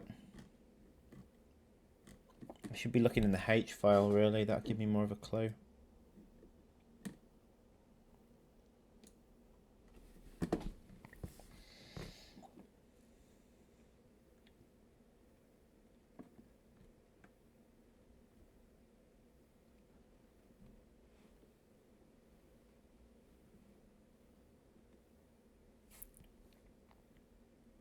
This'll be it. Dig tile. There's a whole chunk of this that's been commented out. Flatten tile.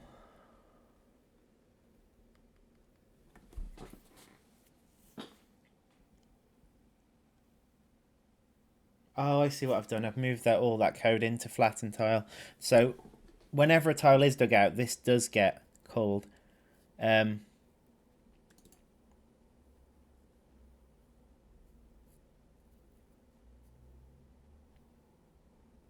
Tunnel out cavern. So if it's destructible, if it's not indestructible and it's not dug out,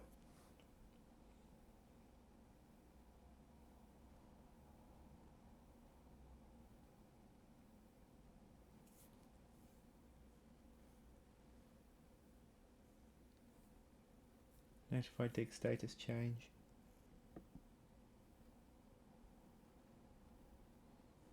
Okay. Huh. I'm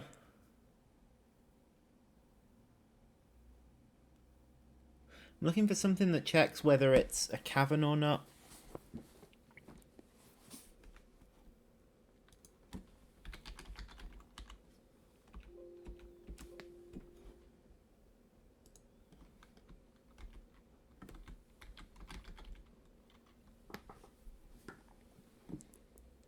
So tunnel out cavern.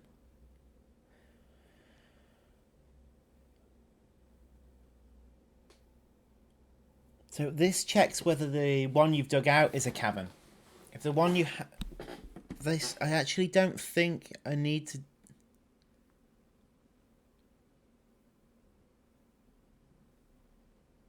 I actually don't think that check needs to be done, because I want it to run it whether or not the one you're tunneling out is a cavern.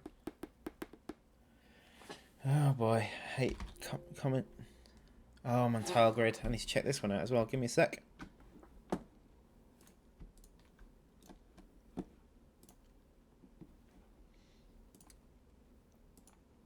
little bit nervous about just commenting something like this out.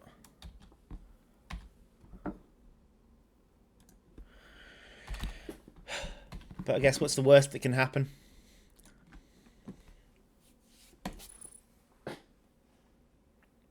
The editor crashes and I haven't saved the level. That's probably the worst that could happen. Save quickly before it crashes.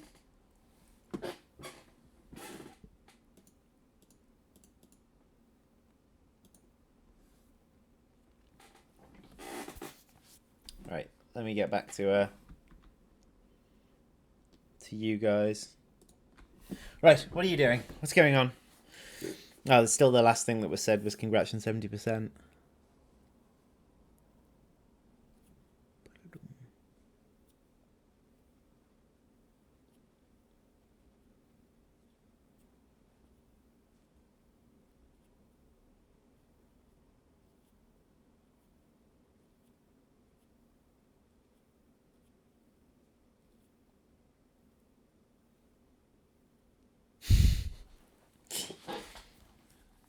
She should never consider the absolute worst case.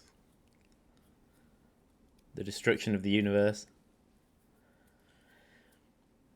For the surround 6 tiles, if it's a cavern and it's not dug out, dig it out.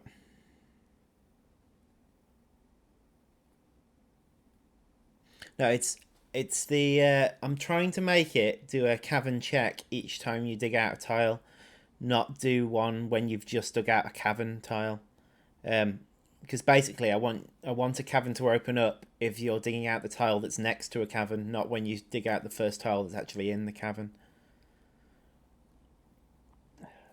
But you might be right. I might have followed my own logic wrong. You may have just followed my logic faster than I did. But I guess we'll see. Whilst this glorious compiling is going on, I'm going to get another coffee and go to the toilet.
How are we looking?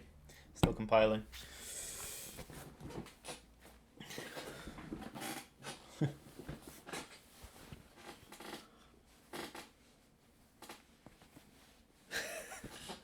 Yeah, I've had to switch to decaf, just because I was starting to fly. So I have a caffeinated first thing in the morning, and then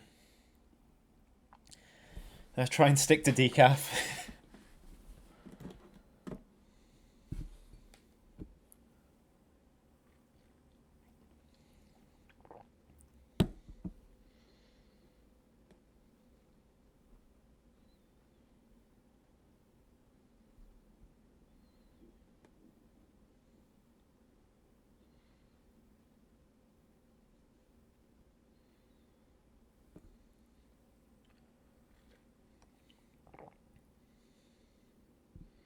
Yeah, that's what I did.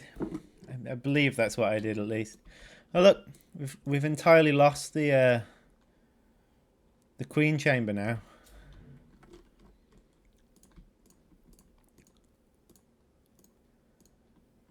Don't worry about that one. back. Right. So now basically the idea is if I have that flagged as a cavern, like if I have these three here flagged as a cavern,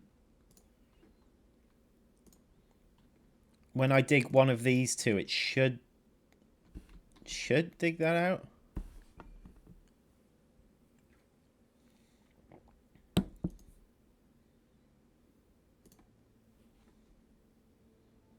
Once the ants have picked up the eggs. Yeah, there we are. Worked fine.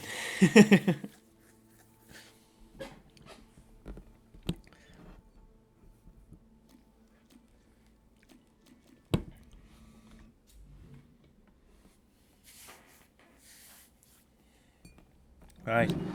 Okay, I guess let's start designing a level then. Now we've got all the kind of things in place. Before I forget where that cavern is, let's. Okay, so the way I tend to design it is when I'm building a cavern, like here, which is where the food items were before. What I'm going to do is I'm going to. I'm going to move the food items around a bit.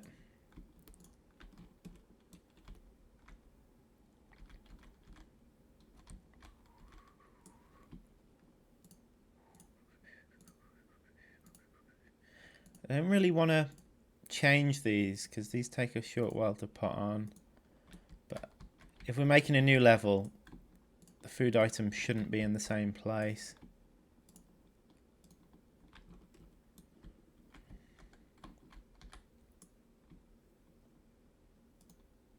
Oh, damn it. Right, hang on. Poppy. Got all those poppy seeds.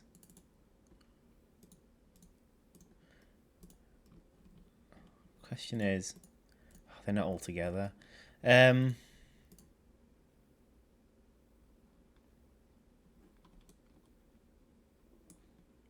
What I should do is I should just clear them out other than one group of them, and then use that group as the template. I think that would make most sense. I mean, this is a big group of poppy seeds here. So let's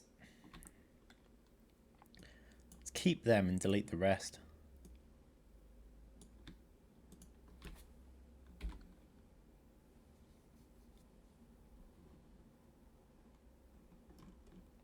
Okay, so that's all the poppy seeds cleared off the map now, apart from this one group, which I'm going to use as a template for the patches of poppy seeds we have on the map. Okay, so to make things a little bit different from the last level we made, I'll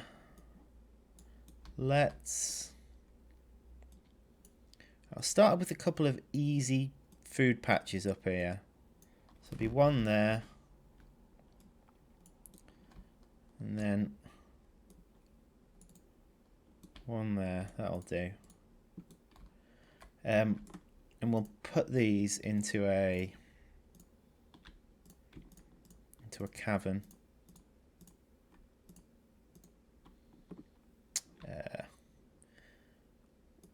What I tend to do when designing the levels is I turn the things I want to be as cavern, I dig them out whilst I'm level designing, and then at the end I just turn them all back into back into underground tiles, so I can see which ones I'm playing with. Turn food into little green caves for the Kickstarter demo. That would require getting the 3D modeler on the job. Unfortunately, that's not me.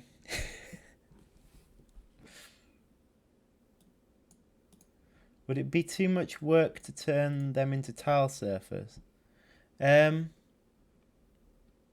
What do you mean? Turn what into tile surface? Sorry, the food items.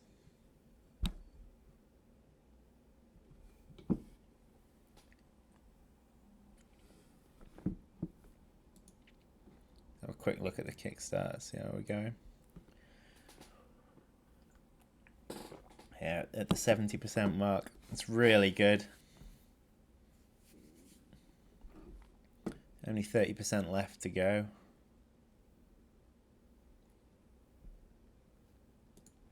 You could actually probably use the tile surfer method to do it. But at the moment, the tile surfers are expecting a kind of creature with a behavior tree. So you probably have to recreate the tile surfer class or edit it a bit. For now, we'll just stick with what we've got. I do want to improve the method of this because I have noticed that it can produce some false positives. Because the way the see these weird circles that are floating above, what it basically does is those circles check to see if they're colliding with a tile.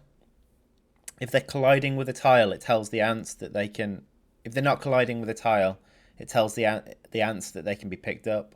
If they are colliding with a tile, they can't be picked up.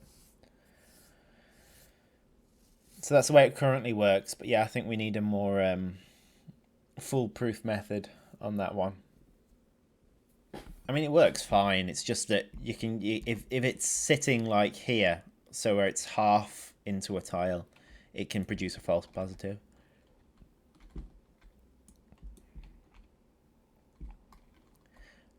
Okay, so we got that.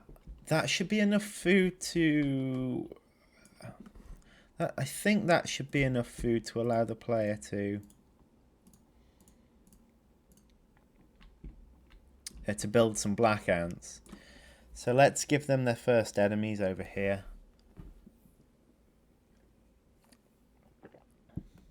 So let's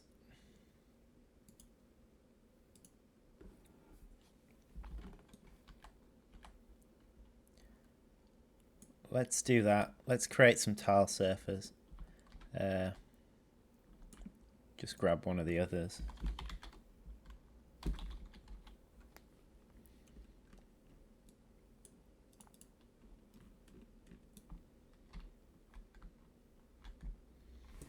Okay. Come with me. Come with me, little tile surfer.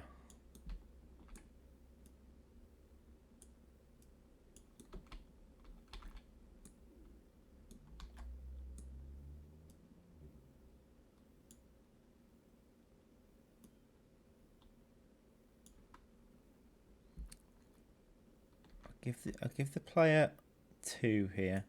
I don't want them to be too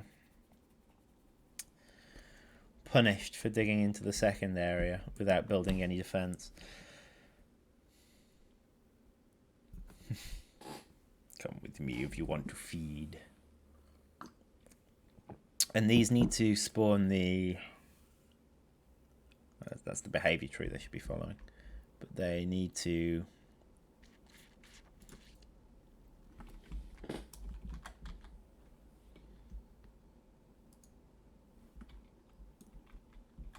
Yeah.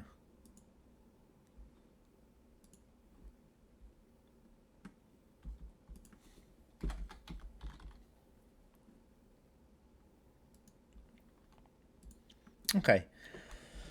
So we've got our first 2 caverns there. I'm going to put around some indestructible tiles just to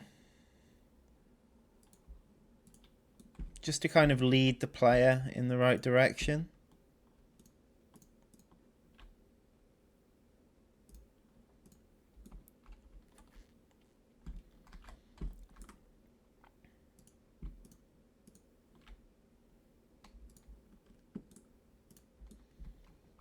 So yeah, they should kind of get the idea there that there's something interesting going on over there. And I've noticed actually in the playthroughs I've seen people do of the game, they actually they actually do go straight for the areas that look like there might be something in there. So it kind of leads them towards it.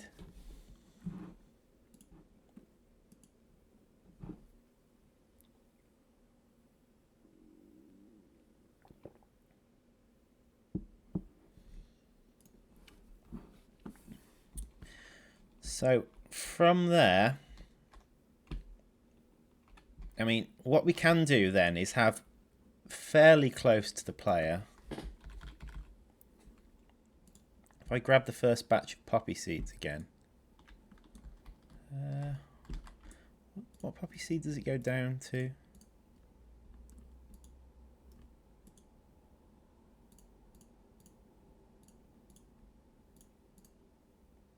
I want to give the player more food on this map because I think I was a bit harsh on the demo map. And what it basically led to is players feeling like they had to not build any workers, which led to the playthroughs. Some of the playthroughs I've seen being really, really long. There was one chap on stream yesterday, Rob and Dan, and he was the stream channel, and he didn't build any more workers and then decided to build a massive long spiraling tunnel to the final area, which caused basically for it to take about half an hour for them to fill up a chamber of black ants. And he seemed to be happy enough. But gosh, I really don't want players to be playing like that. Right, let's have a look at the chat. Manson, how do you see foraging working on the surface? Will ants scout out and lead others to food sources with pheromone trails? No, I think with the campaign and with trying to keep things a bit faster paced, it's gonna be more of a I want this harvested, and I want this harvested, or I want this attacked. So it's not going to be using proper pheromone trails or ant algorithms in that sort of area. We're still kind of exploring the possibility of doing like more of a sandbox mode, but I don't want to promise anything because, like I say, we're only a small team, and if we promise the world, we won't be able to deliver it. So.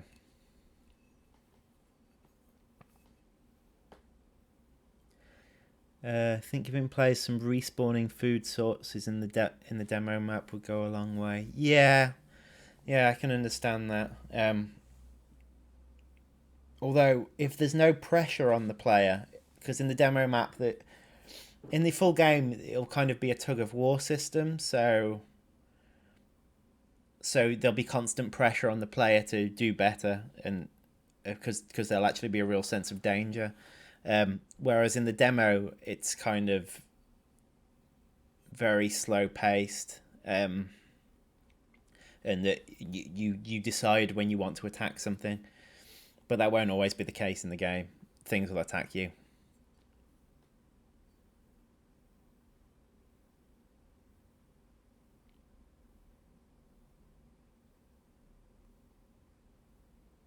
Yeah, I think I think that'll be the style. It is that in the first level your hand will be very held, but you'll be able to turn the tutorial off if you want. But initially, yeah, you'll be taken very slowly through the different steps that you do. Although at the same time, I'm also of the thought process that players actually have the ability to work things out themselves a lot of the time. So as long as you get your game design right, maybe holding players' hand isn't such a good thing. And I know for one, I feel a little bit patronised sometimes in games when basically they force you to read the instruction manual. So it's finding the by force you to read the instruction manual, I mean they present the instruction manual to you one line at a time on the screen until you've followed exactly what they wanted you to do. So I think there's a balance to be hit between teaching players and letting them actually play to find it out.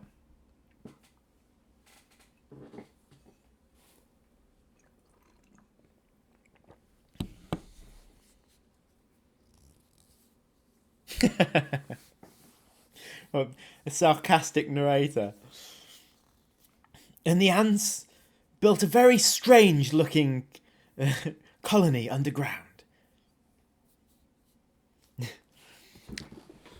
As a documentary team, we were quite surprised that the ant colony was so patient enough to have so few workers.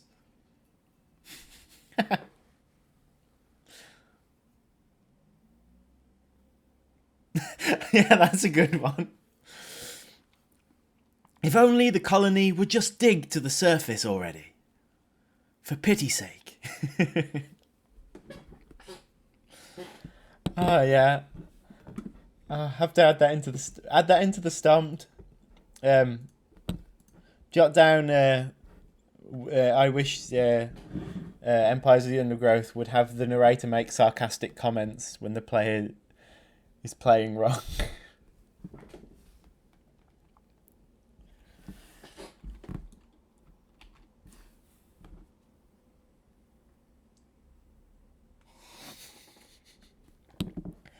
Yeah.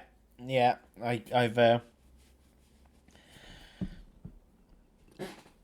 puppy Hagal. I can definitely see that happening. Right. Okay, so I've faffed around for long enough. I should probably get back on with designing this. Okay. So over here, I'm going to have another area of food, which is going to be very high in food content. But at the same time, we'll have high... we'll have a high danger area. Danger zone. Danger zone.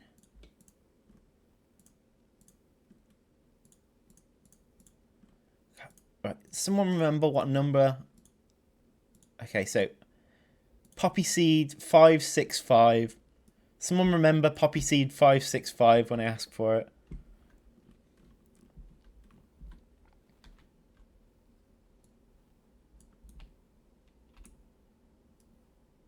I should probably rotate these a bit just to just so like every patch of food doesn't look identical.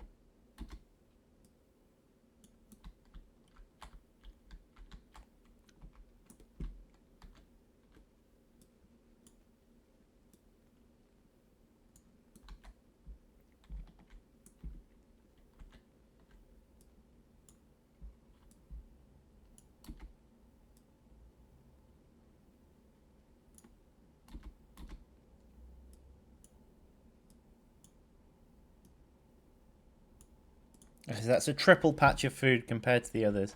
I think I'm being very generous at the moment compared to the previous game. Poppy seed 565.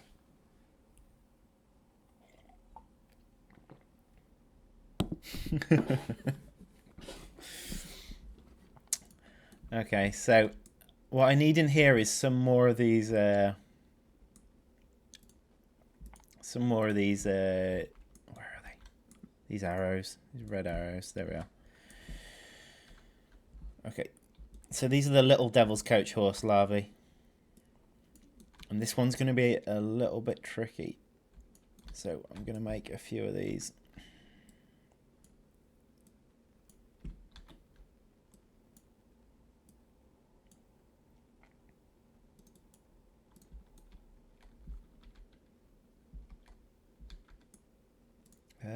How many do I need?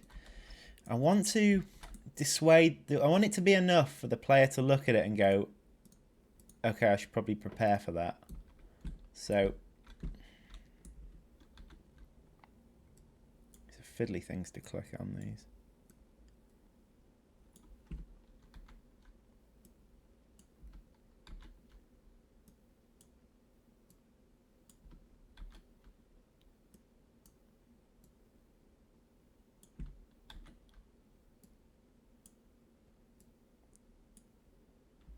Okay.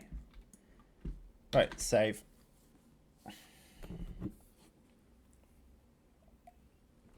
We should give that a go. Oh, of course. I'm going to give it a go. I need to turn these into undug out again. Do I want to do that? Do I really want to do that? I suppose if I put the if I put a few indestructible tiles around it, it will let me know that these are the areas anyway.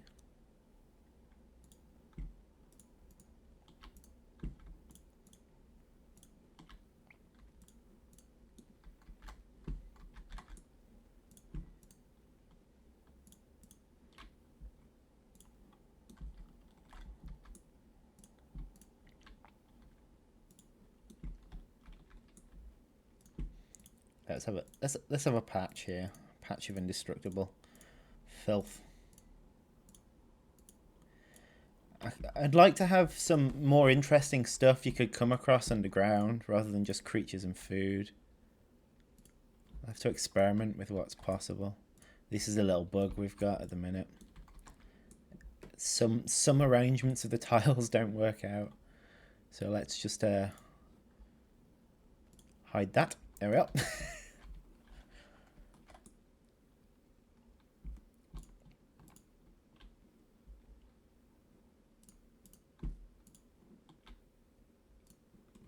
All right. Okay, so now it should be pretty bloody obvious to me where the caverns are. So let's cover these back up.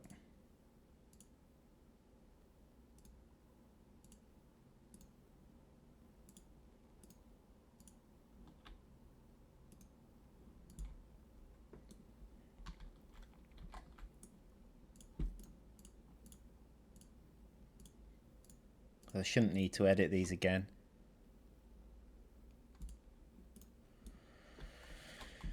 Whew. Lots of tile clicking. Good if we can make a tool to do this actually. But I guess it's all right as long as it's just an internal thing. But as soon as you want to get this out and allow others to make levels, then you've got to really patch up the quirks. Yeah, they do. Oh, right. Let's have a quick look. John, we absolutely need the game to detect dig colonies and comment on them. Oh. Right. So this game is going to have multiplayer at some point, correct? Water? Shrooms? Like that. I'm not focusing on multiplayer to start with. And that's it's because we're a small team and we really want to get a experience right in it. So if we go out trying to make multiplayer and the single player, we're never gonna get anything done. So I can't promise multiplayer at the moment. If the game sells incredibly well when we do release it, it'll be worth looking at it kind of as a next step. But if it doesn't sell well, then you're just kind of flogging a dead horse if you try and implement multiplayer.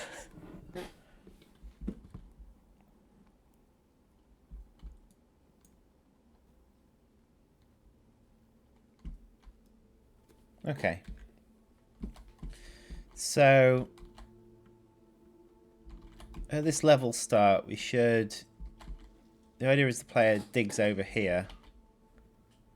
They find this stuff and build some place to store it.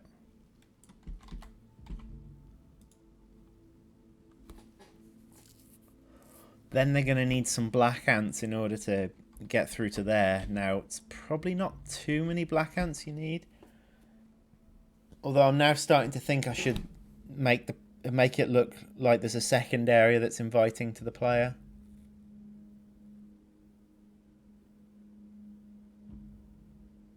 Because they're going to need a second chamber. They're going to need 2 chambers before they can take on this area.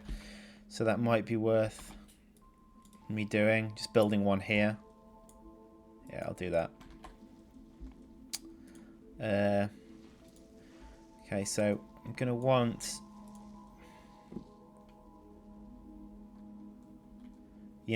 4 is really not going to be enough.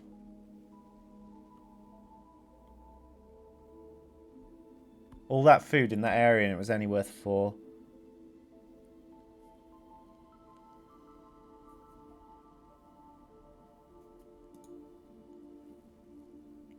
Now only 1 ant's going to be able to spawn. Yeah, I need to add in more food. Okay. So this area here needs to be another cavern, really. It doesn't necessarily need to be another cavern, actually. We can just have it as a food area. What was that number I said a while ago? You wrote it? 565. There we are. So 565.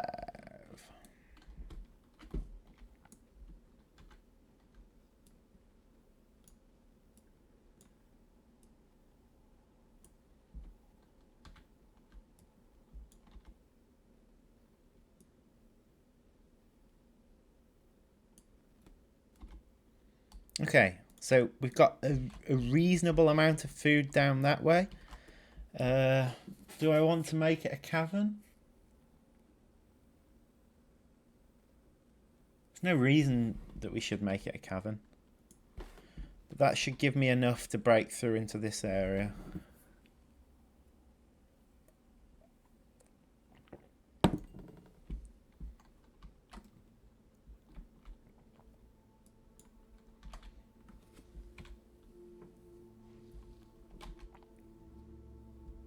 Okay, they won't do anything with that until I've got a food chamber. Whew.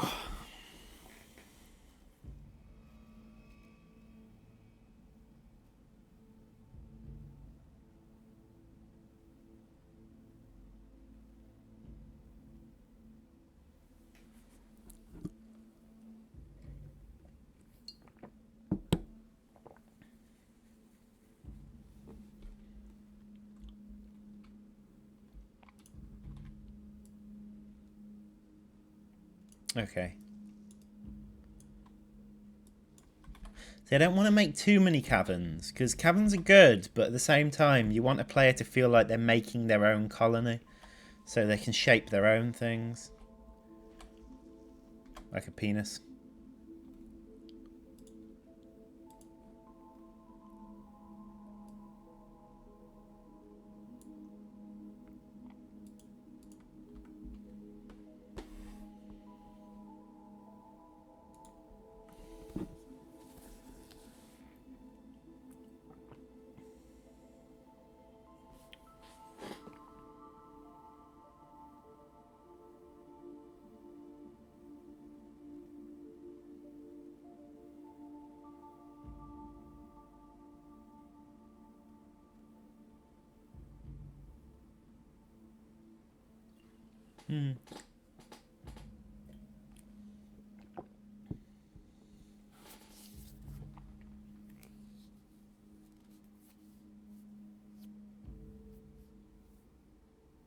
Right. Wait for the black ants to hatch.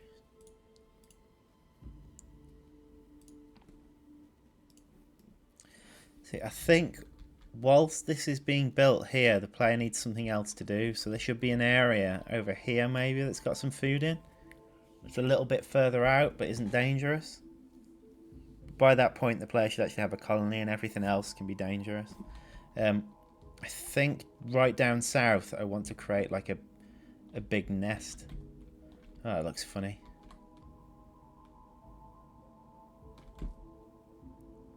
Yeah, I know what that is. That's the... We're actually exiting the world there because I've made the map too big.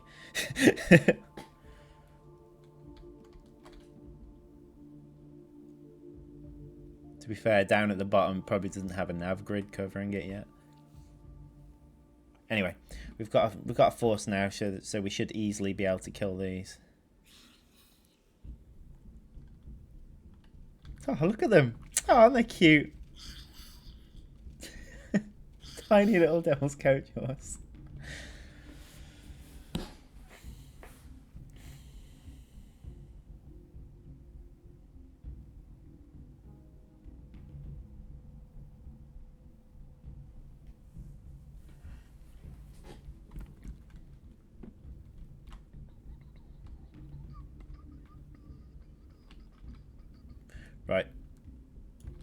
see now if it's sensible to tunnel through to here.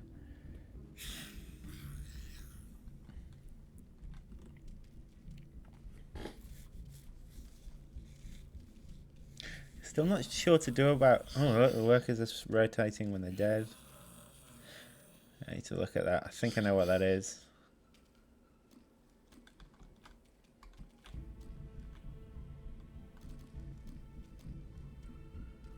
Come on, black ants. Hop to.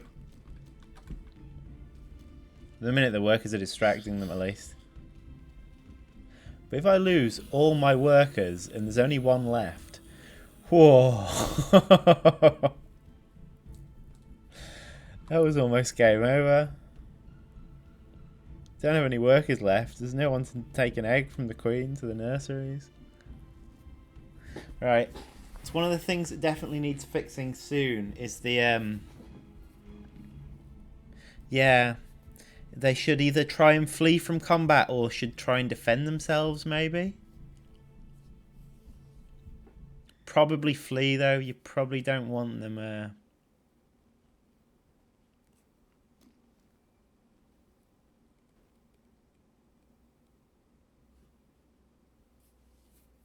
probably don't want them anywhere near combat. Maybe you do. I mean, it's more ant-like to have them actually join the fight.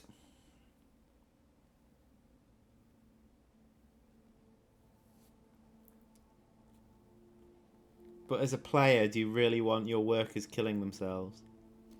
At the moment, though, when the workers die, the punishment's very low because they're suicidal. They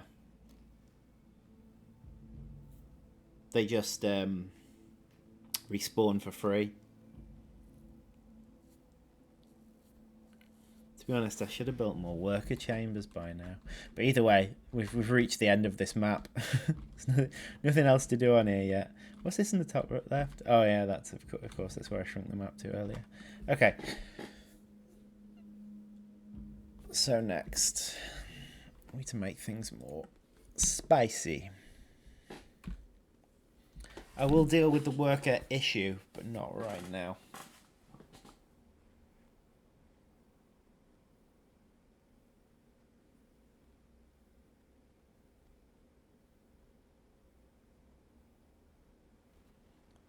Density.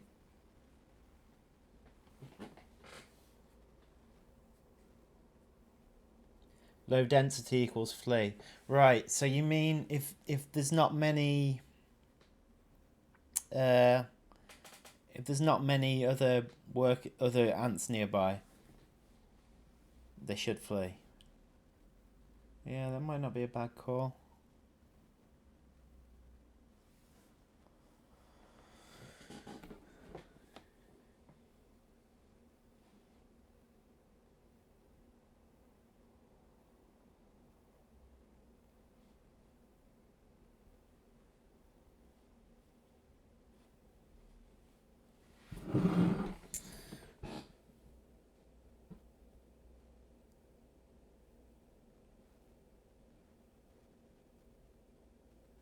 Yeah.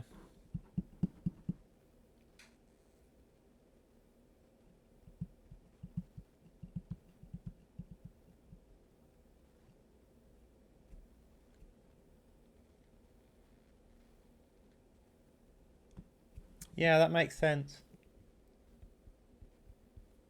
It's a stomped. Someone stomped that.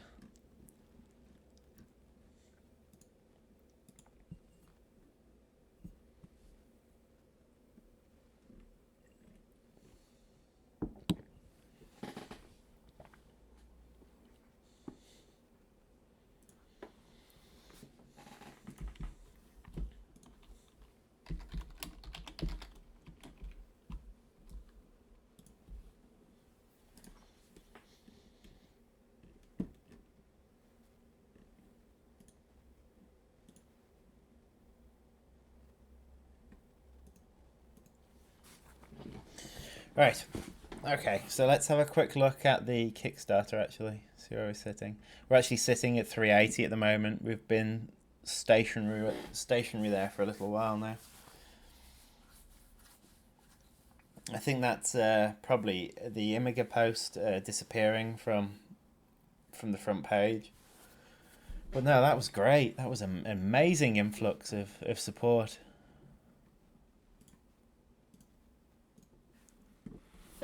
Right, so next in this work in progress map, right, I want to give the player something to do whilst things are setting up over there.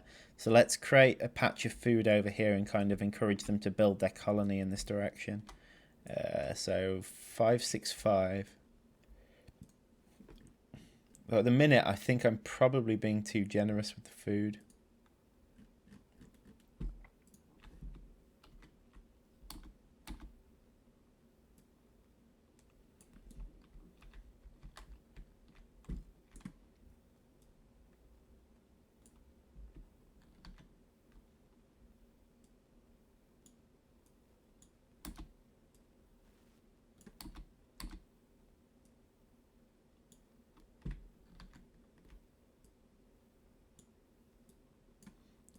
We have a few patches of food over there.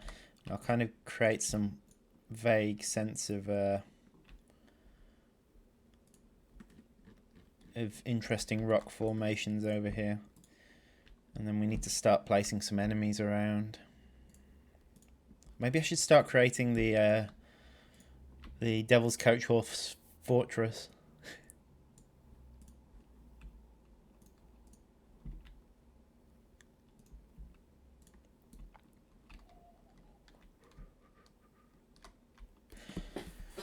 I mean, before, when we had a battle... Hang on.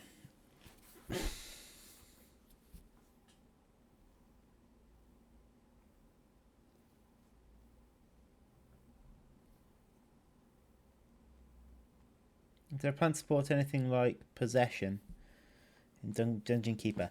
I think, although I'm not going to promise anything. What I'm going to do is instead have a hack day, trying to see if I can get that working. Just kind of bash it out and see what we end up with.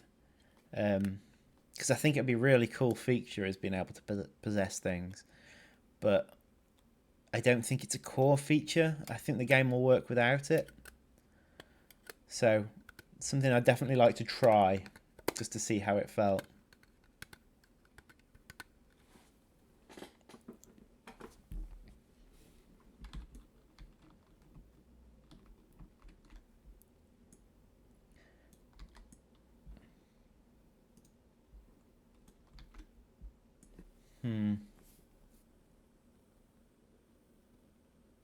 So I could do with some medium-sized let's make this final one a cave. By this point, the player will have loads of stuff. They'll be rich. They'll be blooming loaded. Let's make this a bit of a weird formation here.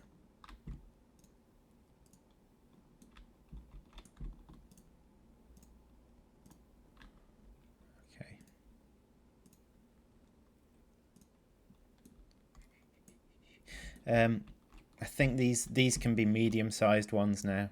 Maybe with a couple of small ones thrown in for good measure. Ow, my foot.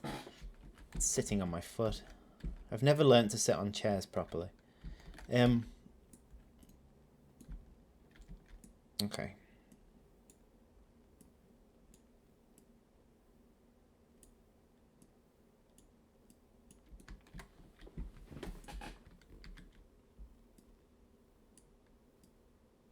How many medium ones do we want? To be fair, the player should be fairly well off by this point.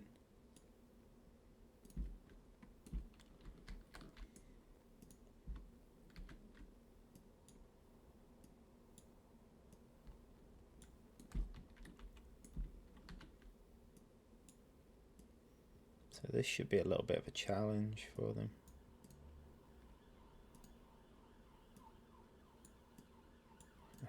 Don't move those.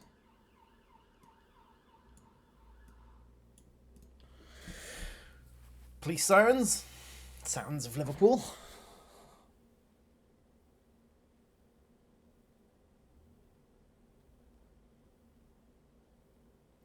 Yeah, cheers. Yeah, if you got any ideas or feedback, please do leave it on the Stomped page. I'll post the link again, and we'll go through responding to them later today, and we'll have a discussion about feedback, and decide what's kind of most important and what definitely needs acting on. But do add the requests there. Anything you think is interesting, and basically, if it builds up a bit of interest in that request, and others start saying, "Yeah, that's a feature I want," we'll consider it more seriously.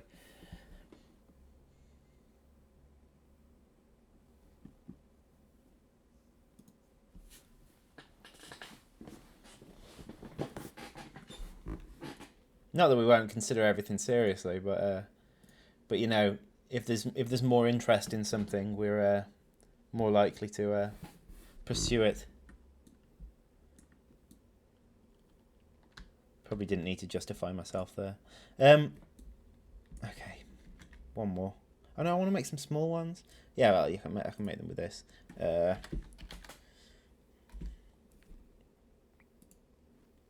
so this is a small one.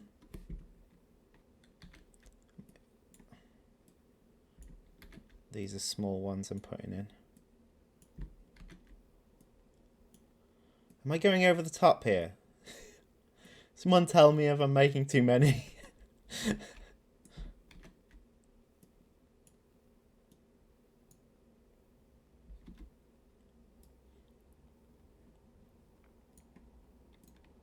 think if I rotate them, that makes them spawn at a different rotation.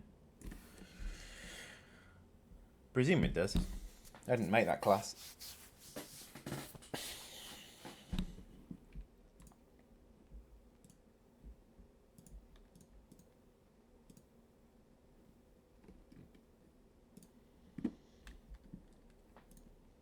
Right. So that area is sort of done.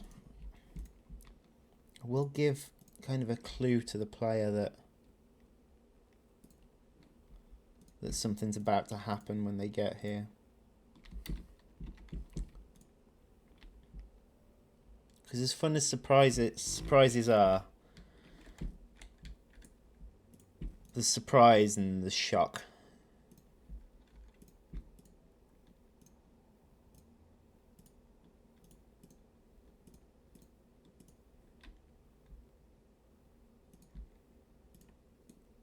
Oh look, there's another bugged one. I just there we are. Much nicer. I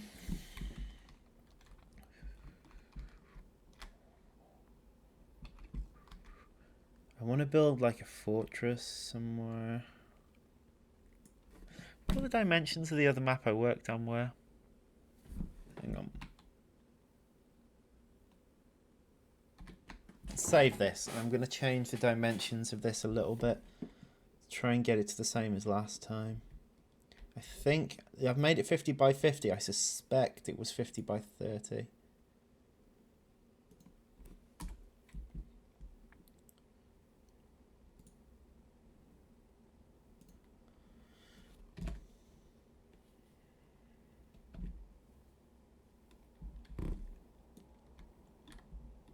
That looks about right, doesn't it?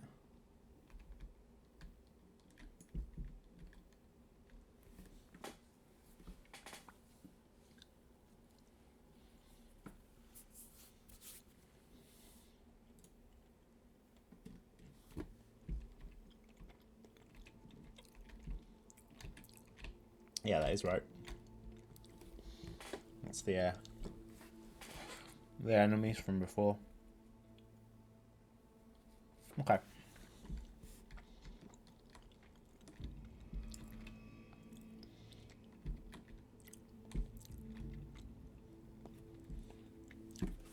It's funny how they don't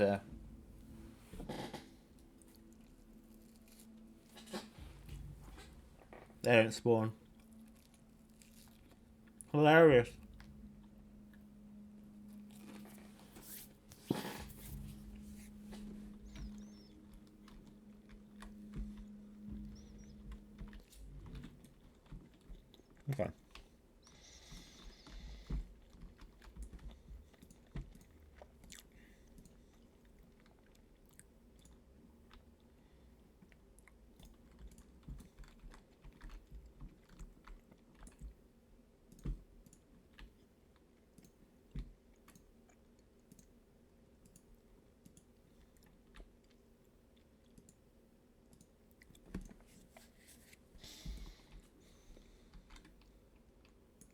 time is it? It's like nearly 3 here. I'm not going to have too much longer. There is other things I need to do today. But what I'll try and do is, before I go, after I've made an area of big ones, probably, is I'll try and export this and just make it available to anyone who's been watching the stream.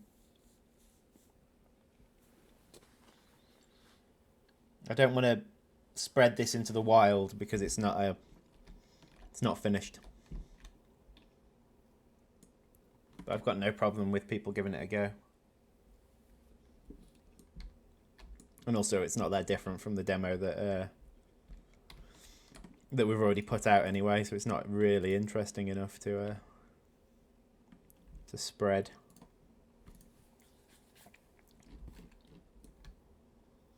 Right, so I want to make an area that's horrifically dangerous. Before we had this one, get rid of these, or just use them. Have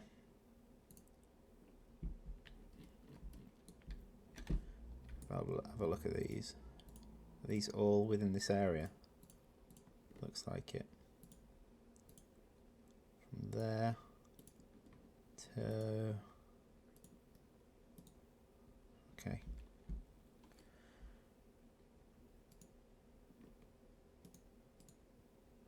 Four to 12.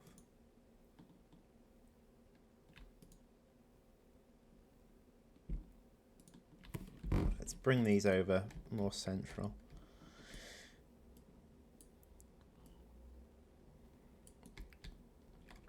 I'll make a few big ones in this group.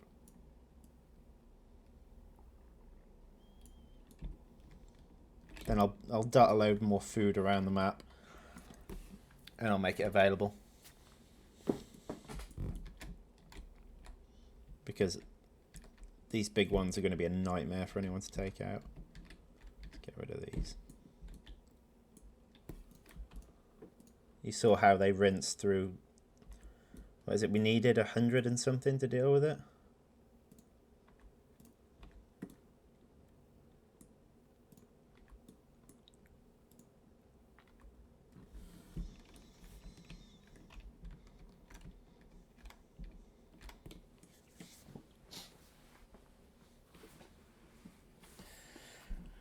When will the updates be released for the backers? I mean the updates made after the demo build. Oh, you mean the backer demo build?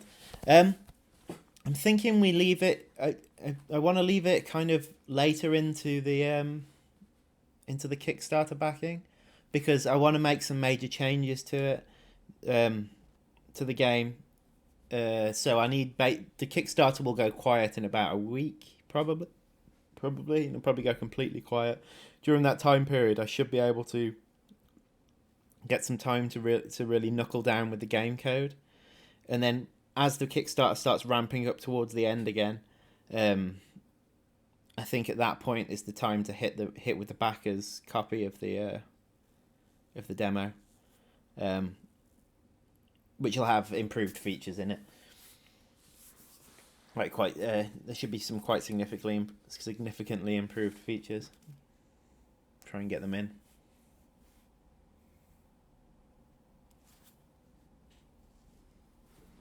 We'll be backers and streamers really, because I don't want to withhold a version of the game from streamers. That just doesn't make any business sense at all.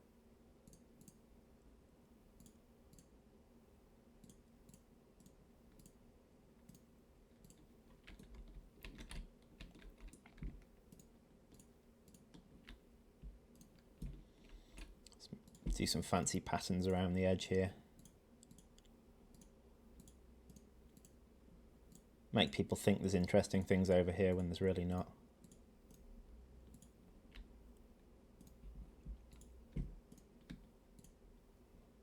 I get the feeling I should probably make this area a cavern.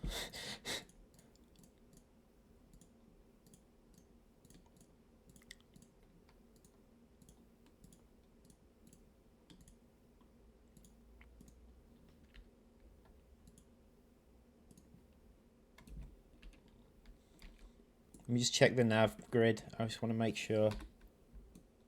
Yeah, it's working.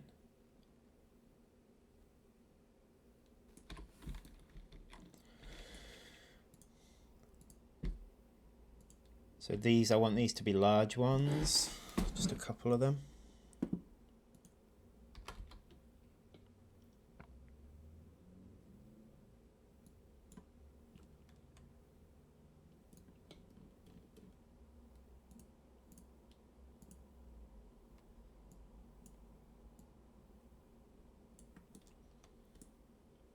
This area should have some food in it.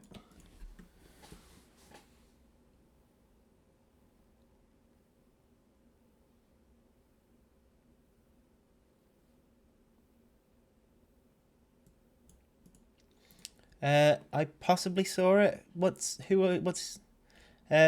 If you found bugs, I'm gonna send you the stomp thing again.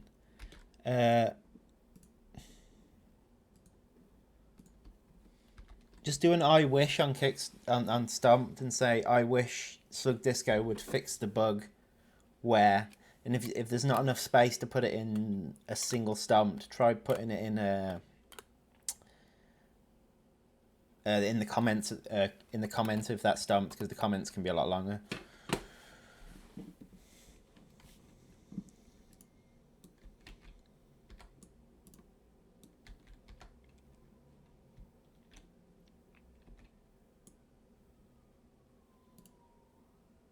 Okay, so I need some food in this area, so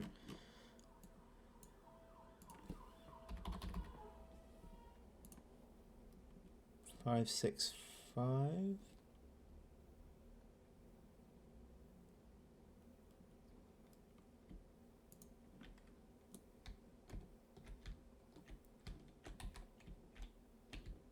Hang on.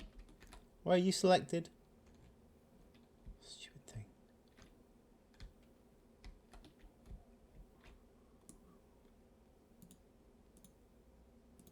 Have I been copying one that... Oh. Is it... What was the number? It's just called... Just Wish to Empires of the Undergrowth.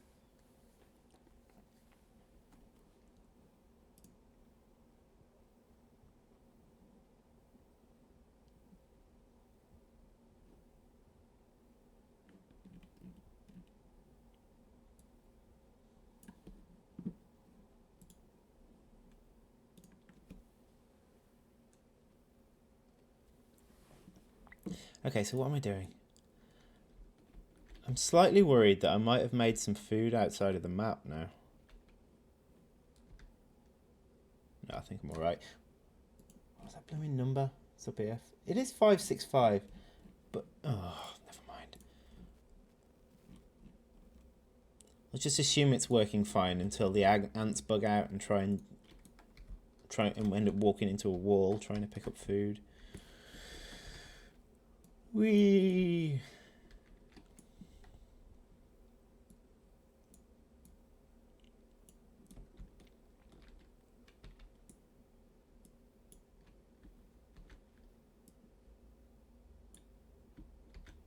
Alright, this is 2 large ones, so I want this to be quite a lot of food, I think.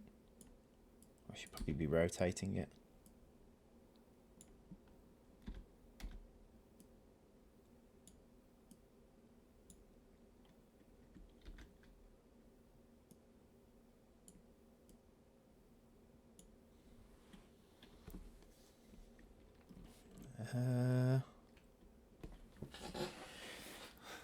Right, I'm just going to do this large area down at the bottom of the map. And even though a lot of the map will be empty, I'll call it a day for then. And at the bottom of the map, I'm going to put in...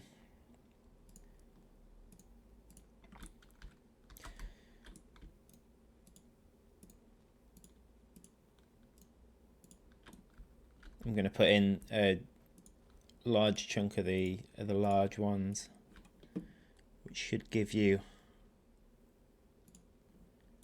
a challenge to deal with for anyone who's already beat the demo.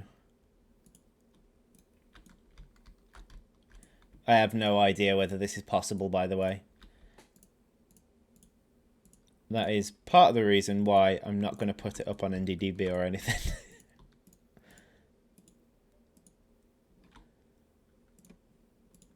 Because there's a very real possibility that this is just totally impossible.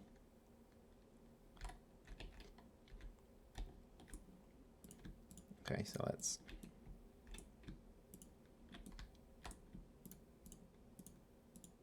This large group at the bottom here, which is going to be like the boss. Don't want to edit any of the edge stuff. The boss zone as such.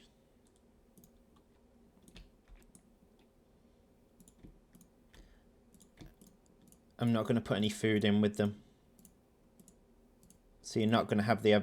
You're not going to be able to send workers over there. So if that's what you did last time and you just had a load of workers lead your force, I'm afraid it's not going to work this time.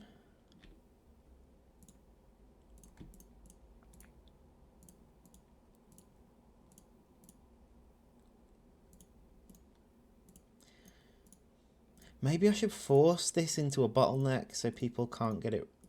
Because I think bottleneck at the moment is the easiest way to deal with difficult sections.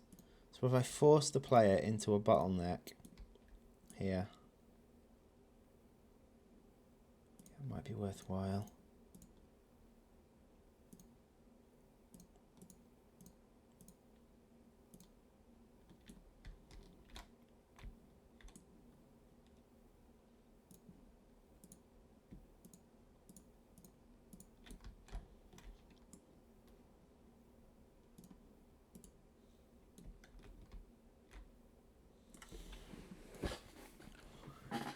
Right, I'm going to make these quite a lot of these large ones. I think these are medium at the minute.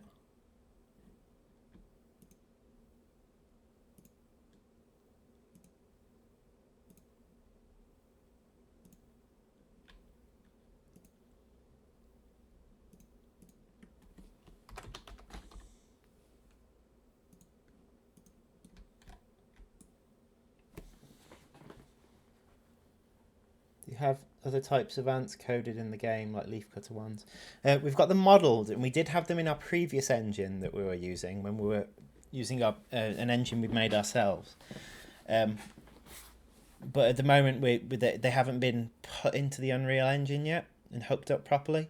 But yeah, we do have other colonies. We've got leafcutter, wood ants, Indian jumpers, honeypots. Trying to think. Trapjaw ants.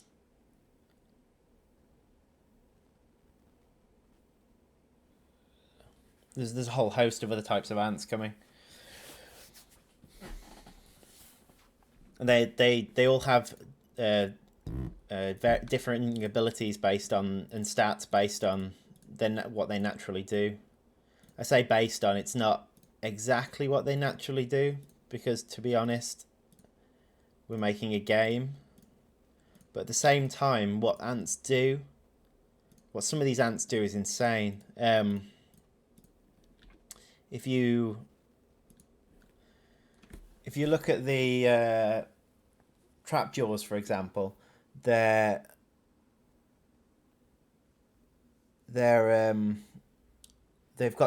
mouth moves like faster than it's like one of the fastest moving appendages, and it moves so fast that they actually can use it to throw themselves out of danger or to throw away danger. So if another insect's attacking them, they can actually flick them away with it. And these sort of things we can build into the game to allow, like when a trapjaw ant gets low on health, it can fling itself out of battle into safety. Or see, this is where we kind of going down a more gamey route. Is we're going to have an upgrade tree. Well, you'll be able to choose what type of trapjaw ant you want. what traits from the trapjaw ant you want. So so you'll either be able to have trapjaws which fling themselves out of danger, or you can have trapjaws that throw enemies out away. Um, so you get these two different options, and then we're going down that route for the different types of ants. So you'll be able to have choices as you progress through the campaign.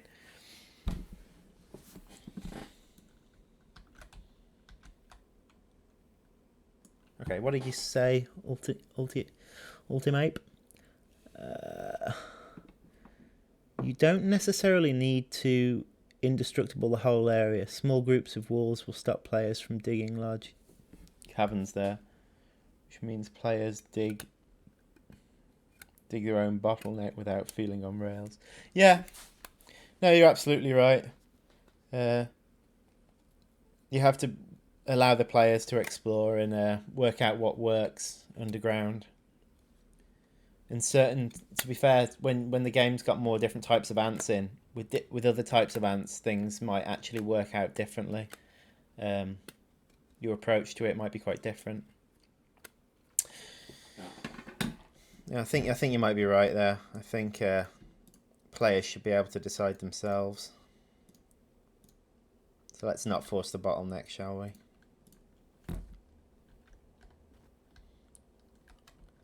Okay. I'm just going to copy some more food around the map. I'm not going to bother putting any more enemies on for now, because I really do need to get on with other things. So let's just throw some food out there.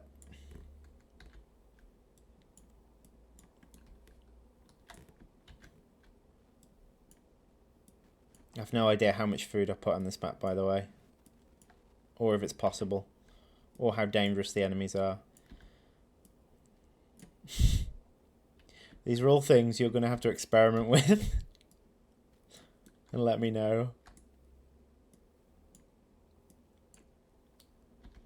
Because basically today what I've done is I've designed things without testing anything.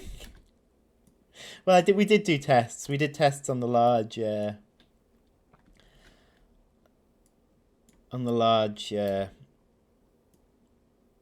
large and the small things. Right, okay. I guess we should test it.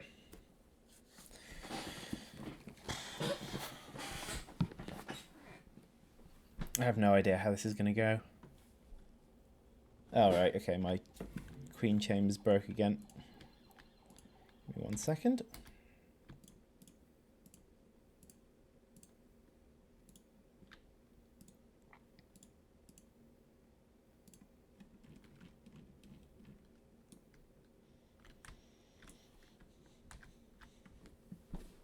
Right, certain parts of this level should be really quite easy. This should be quite tricky. Basically, south is where it gets really tricky.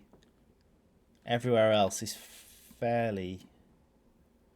should be fairly doable.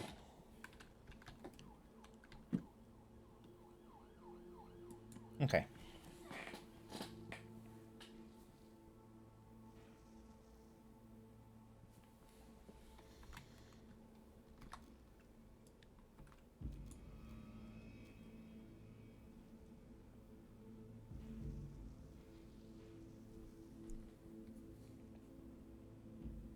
I think I know what's happened here.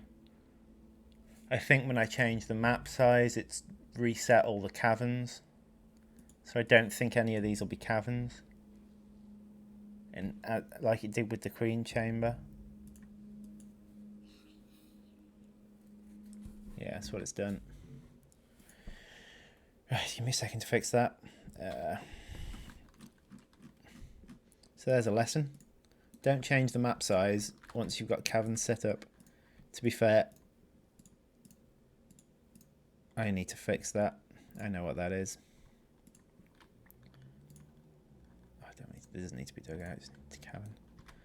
I wanted this to be a cavern. Basically anywhere where there's enemies should really be a cavern. The rest of it doesn't have to be.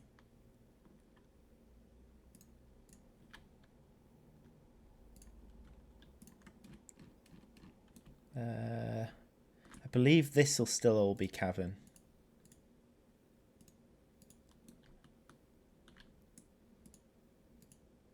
It really isn't. Right.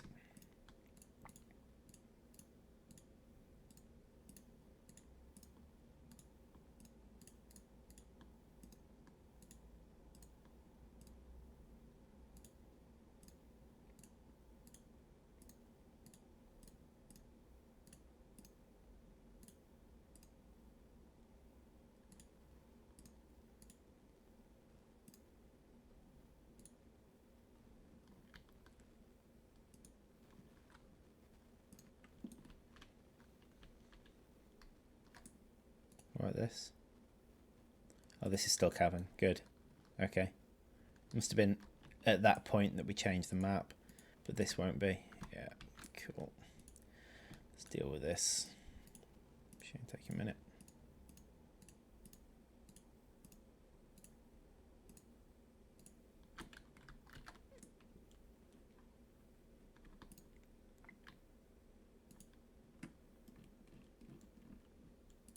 That's still cavern, yep. I want any of these to be caverns? I guess I can throw a couple in, just out of interest. There's nothing really going on over here though.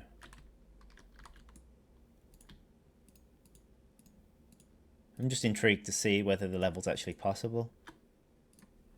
Okay, that's probably enough faffing around.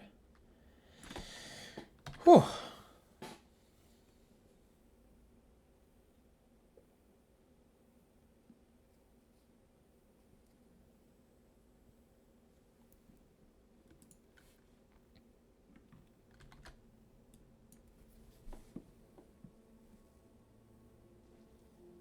Okay, so that cavern's working at least. Food storage.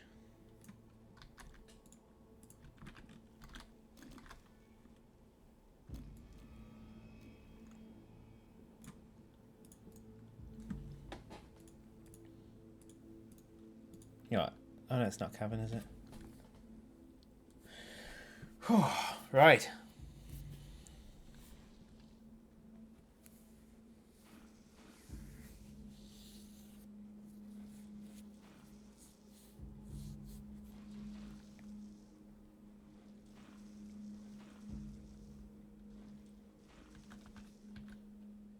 Okay, so next. Actually, you know what? I'm going to expand workers. I should have put enough food on this map so this isn't a problem this time.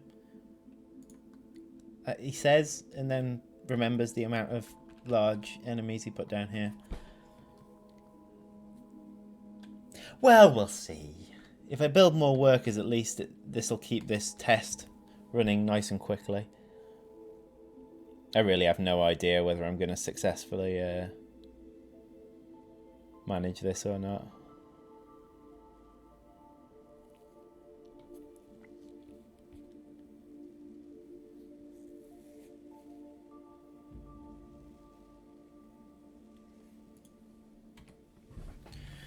Boom. Right. I'm going to need to get some food. I want to expand my food storage as well.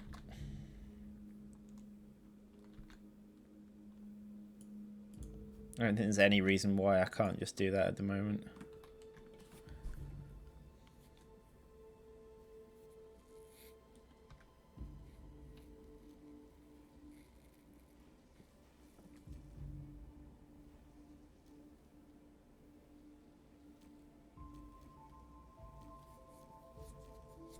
They're growing some farm.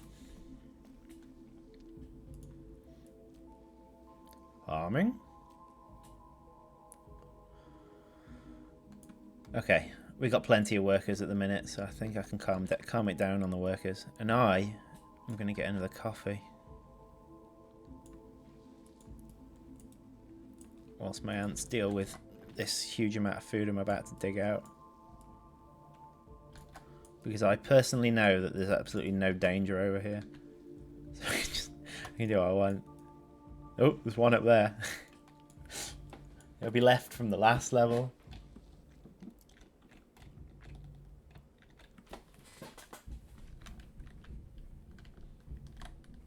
Anyway. Right. Time for another coffee.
How are we doing?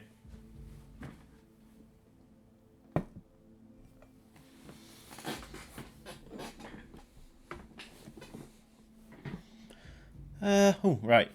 Okay. I need to get some black ants on the go. Yeah, that's dangerously close to my queen. My queen! I should, let's turn all the black ants out here. Make a nice big patch of black ants. Actually, let's not go that close.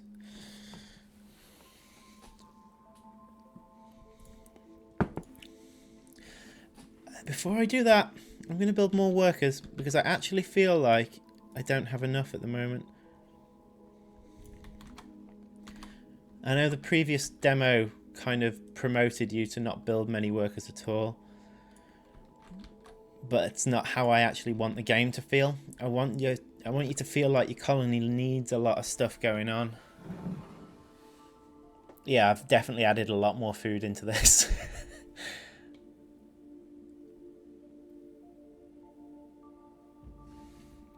At the moment, running it in the editor is slowing it down a tiny amount, getting a tiny frame rate drop. But yeah, yeah, cool.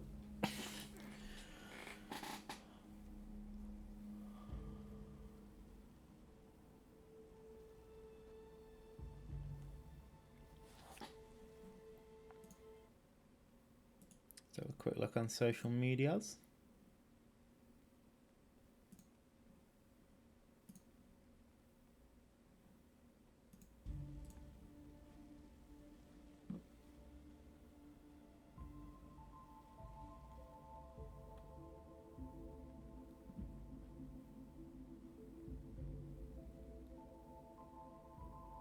You know what? I really shouldn't have put those workers so far away from...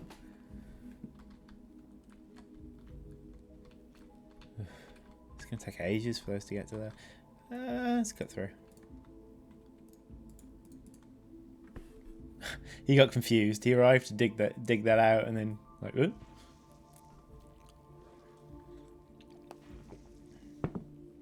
Have you stopped one part way through? No one's ever done it on stream yet, but it's like part cracked.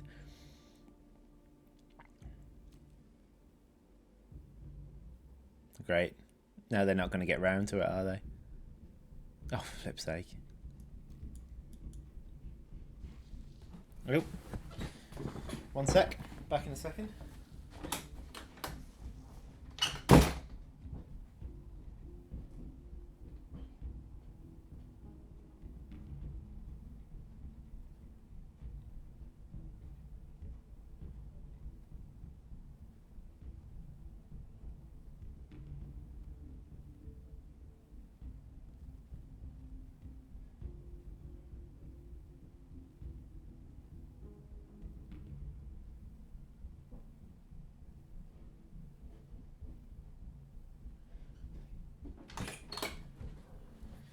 Alright, sorry about that. Oh, they did get round to digging it in the end, did they? Daft ants. Okay. Black ants time.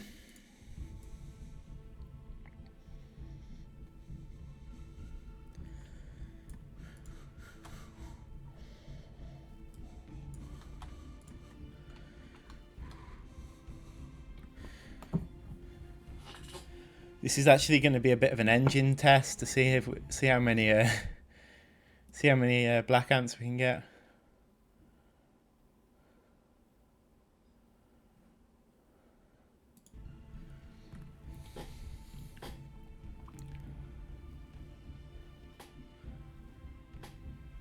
How is the spawning system works? Do you place that area and constantly spawn new workers? Right, yeah, it's one at a time. So for each time I build a new tile, it increases my population cap by 1.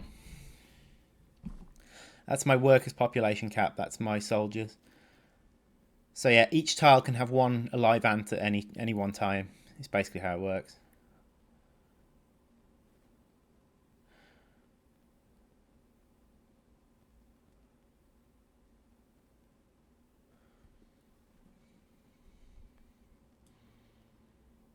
Right, this shouldn't be a problem now.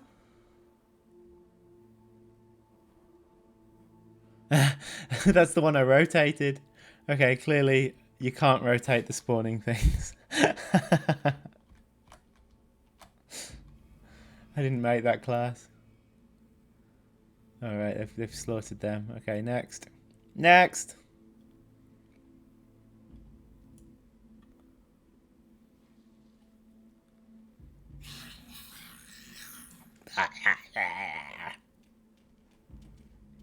Stupid workers. Ah! Ah! Ants! Ah!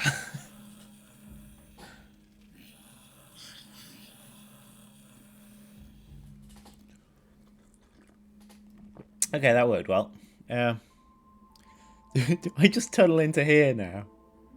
Because I really have to go soon. I know there's plenty more to... Oh, okay, I'll tunnel this way first.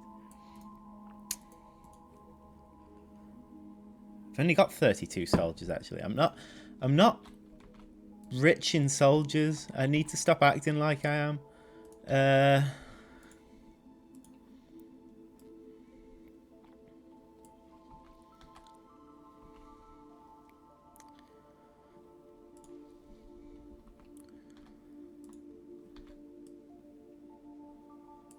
I mean, I probably need about 60 to do the down there. It's probably about the same amount that was in the bottom left on the previous map. So let's get to... Oh, no, no! I built workers. We need to build in the cancel.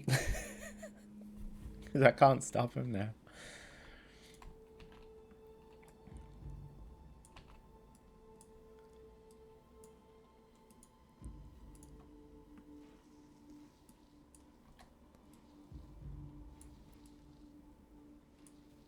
Oh dear, I've spent all my food. Hang on. I need to actually tunnel out some more food before I consider going further.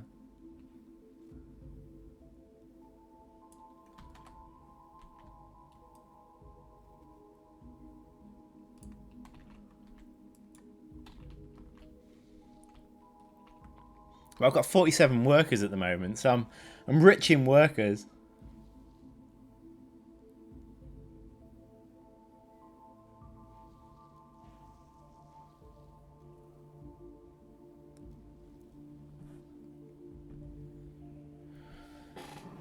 Yeah, totally agree. Get it in the stomped. Someone stomp that shiz.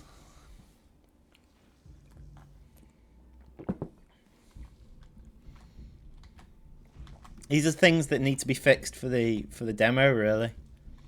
For the backer demo. I shouldn't just pick up all the food.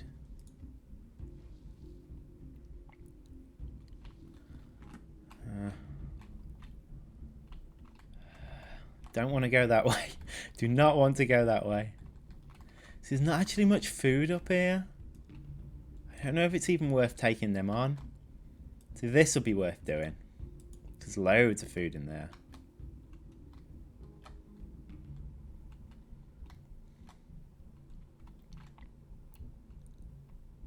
Yeah, I'm getting frame rate drops now.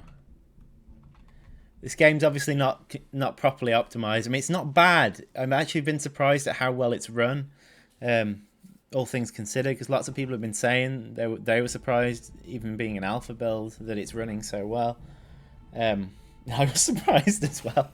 Right here, there's some of the large ones. Oh, bloody hell. They are truly massive.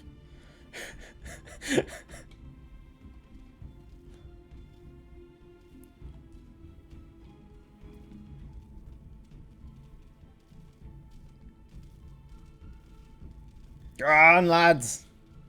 Get him. Oh, sorry, it's girls. It's ants. No. Go on, girls.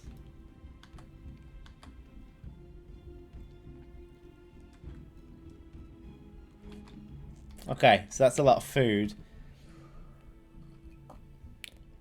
I actually think I want to get to about 60 before I tunnel this area out. 60 soldiers, I mean. I've kept building workers. I really did go over the top with workers. But that being said, at least my colony is really efficient.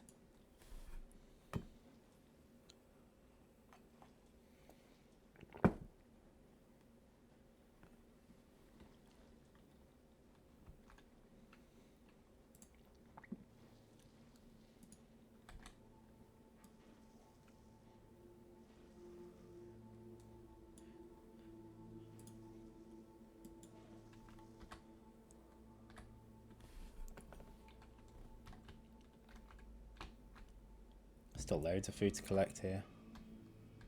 The workers are having to travel such a long distance now. I think it's when I'm zoomed out that the slowdowns are happening.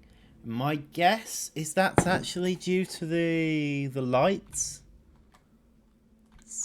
I think it's going to be these lights that we see here that is actually doing it. Might be wrong. No, maybe it is the ants.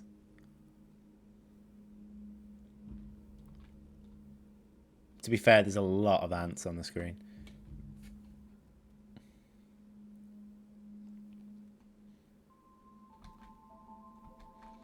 Right.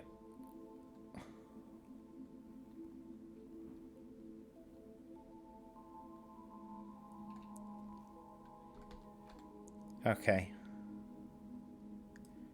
Here next.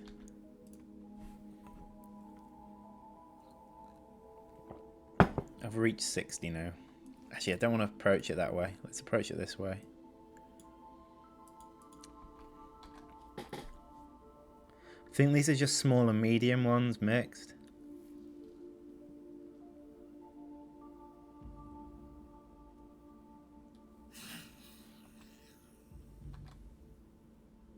Oh, look at that. That's quite cool.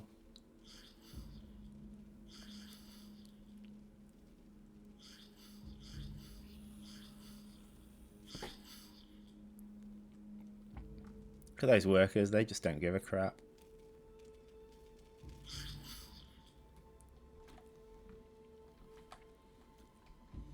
Dems workers. Right, final area. Last boss. I want enough food to replace the army. Probably more than once. Everything's fairly close to the queen, so it shouldn't take that long for new eggs to be brought down. Okay, let's do it. I'm going to lose this horribly, aren't I? Hang on. I shouldn't dig that out just yet.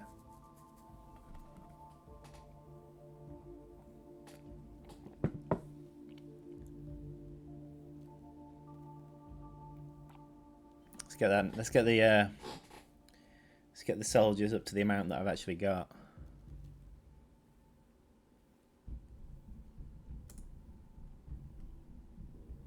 Okay, let's do it. Let's do it. Let's do it.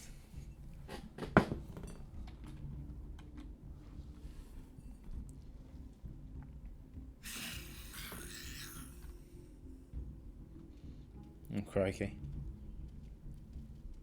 I've got the good bottleneck going on. To be honest, they need a larger hitbox, really. I don't know whether this is going well, really well, or really badly.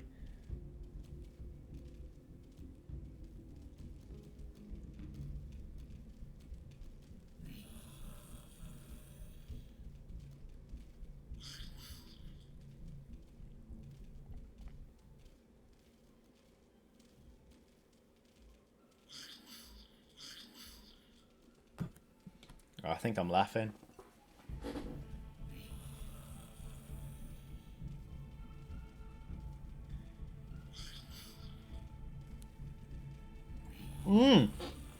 Actually, that was really close.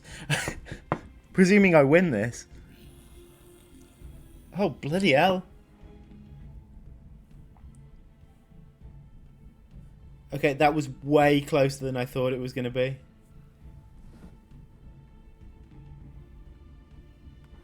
Because I'm on 0 food now, and I think I've tunneled out all the food on the map. I actually don't think I can win this.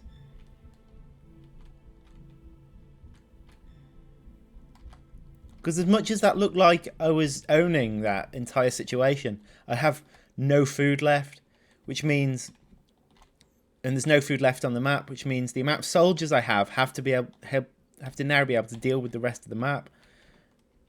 There's not many left, but there's enough to kill my soldiers. Yep, I think I've lost. Anyway, I've got to go. Yeah, I've got 8 left. It's in the top right. I've got to go anyway. So this level I will make available to you guys. It's obviously a work in progress. I don't know if I'll actually finish this level. Maybe I will. But I will make it available to you. Trying to think how, because it's going to take me a while to... It doesn't at the moment ultimate, but the intention is that when you kill an insect underground, that you'll be able to harvest it for food. So the ants will be able to go to it, harvest a chunk of food out of it, and take it back. But that feature's not quite implemented yet, but it's one of the ones I wanted to get in for the backers only demo. But anyway, yeah, like I said, at the moment that's not the case, but it's going to be.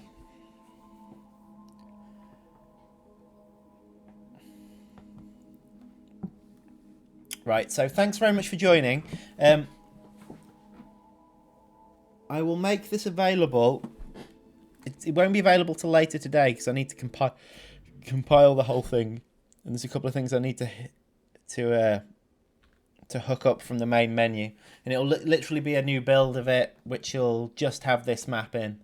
So you'll have to download it separately. So what I'll do is I'll set up a Google Drive folder.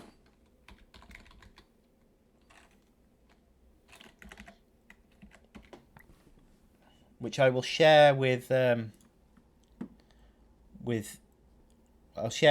who wants it, A new folder, call it demo, a stream, not Twitch demo.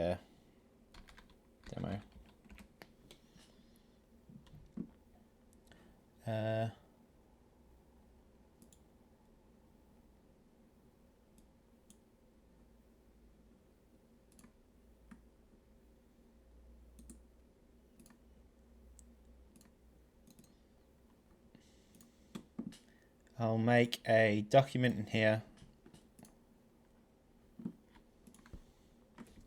Coming soon. Check back later tonight.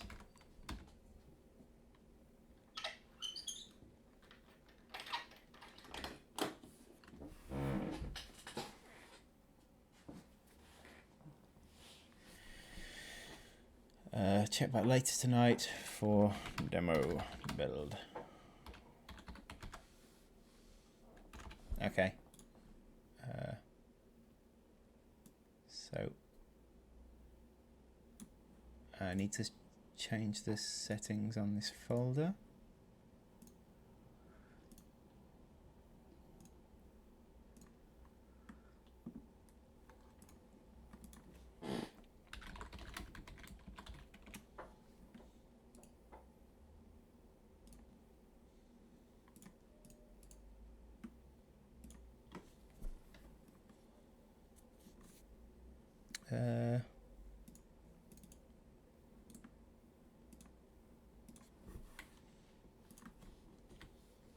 Give me a sec, guys.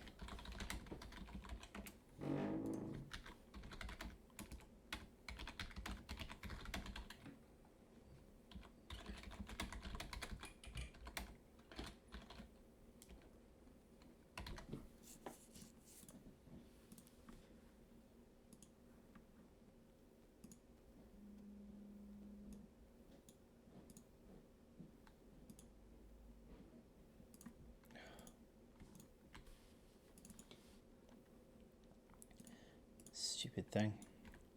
Okay. Get shareable link. Anyone with the link can view.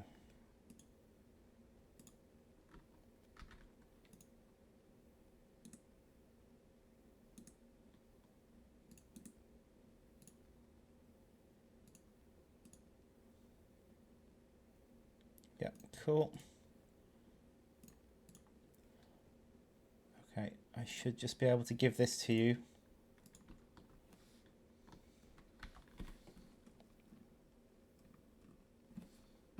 Right. Check that. Oh no, hang on. That's the document within it. I don't want to share that. There's nothing in that document. I want to get a shareable link to the folder.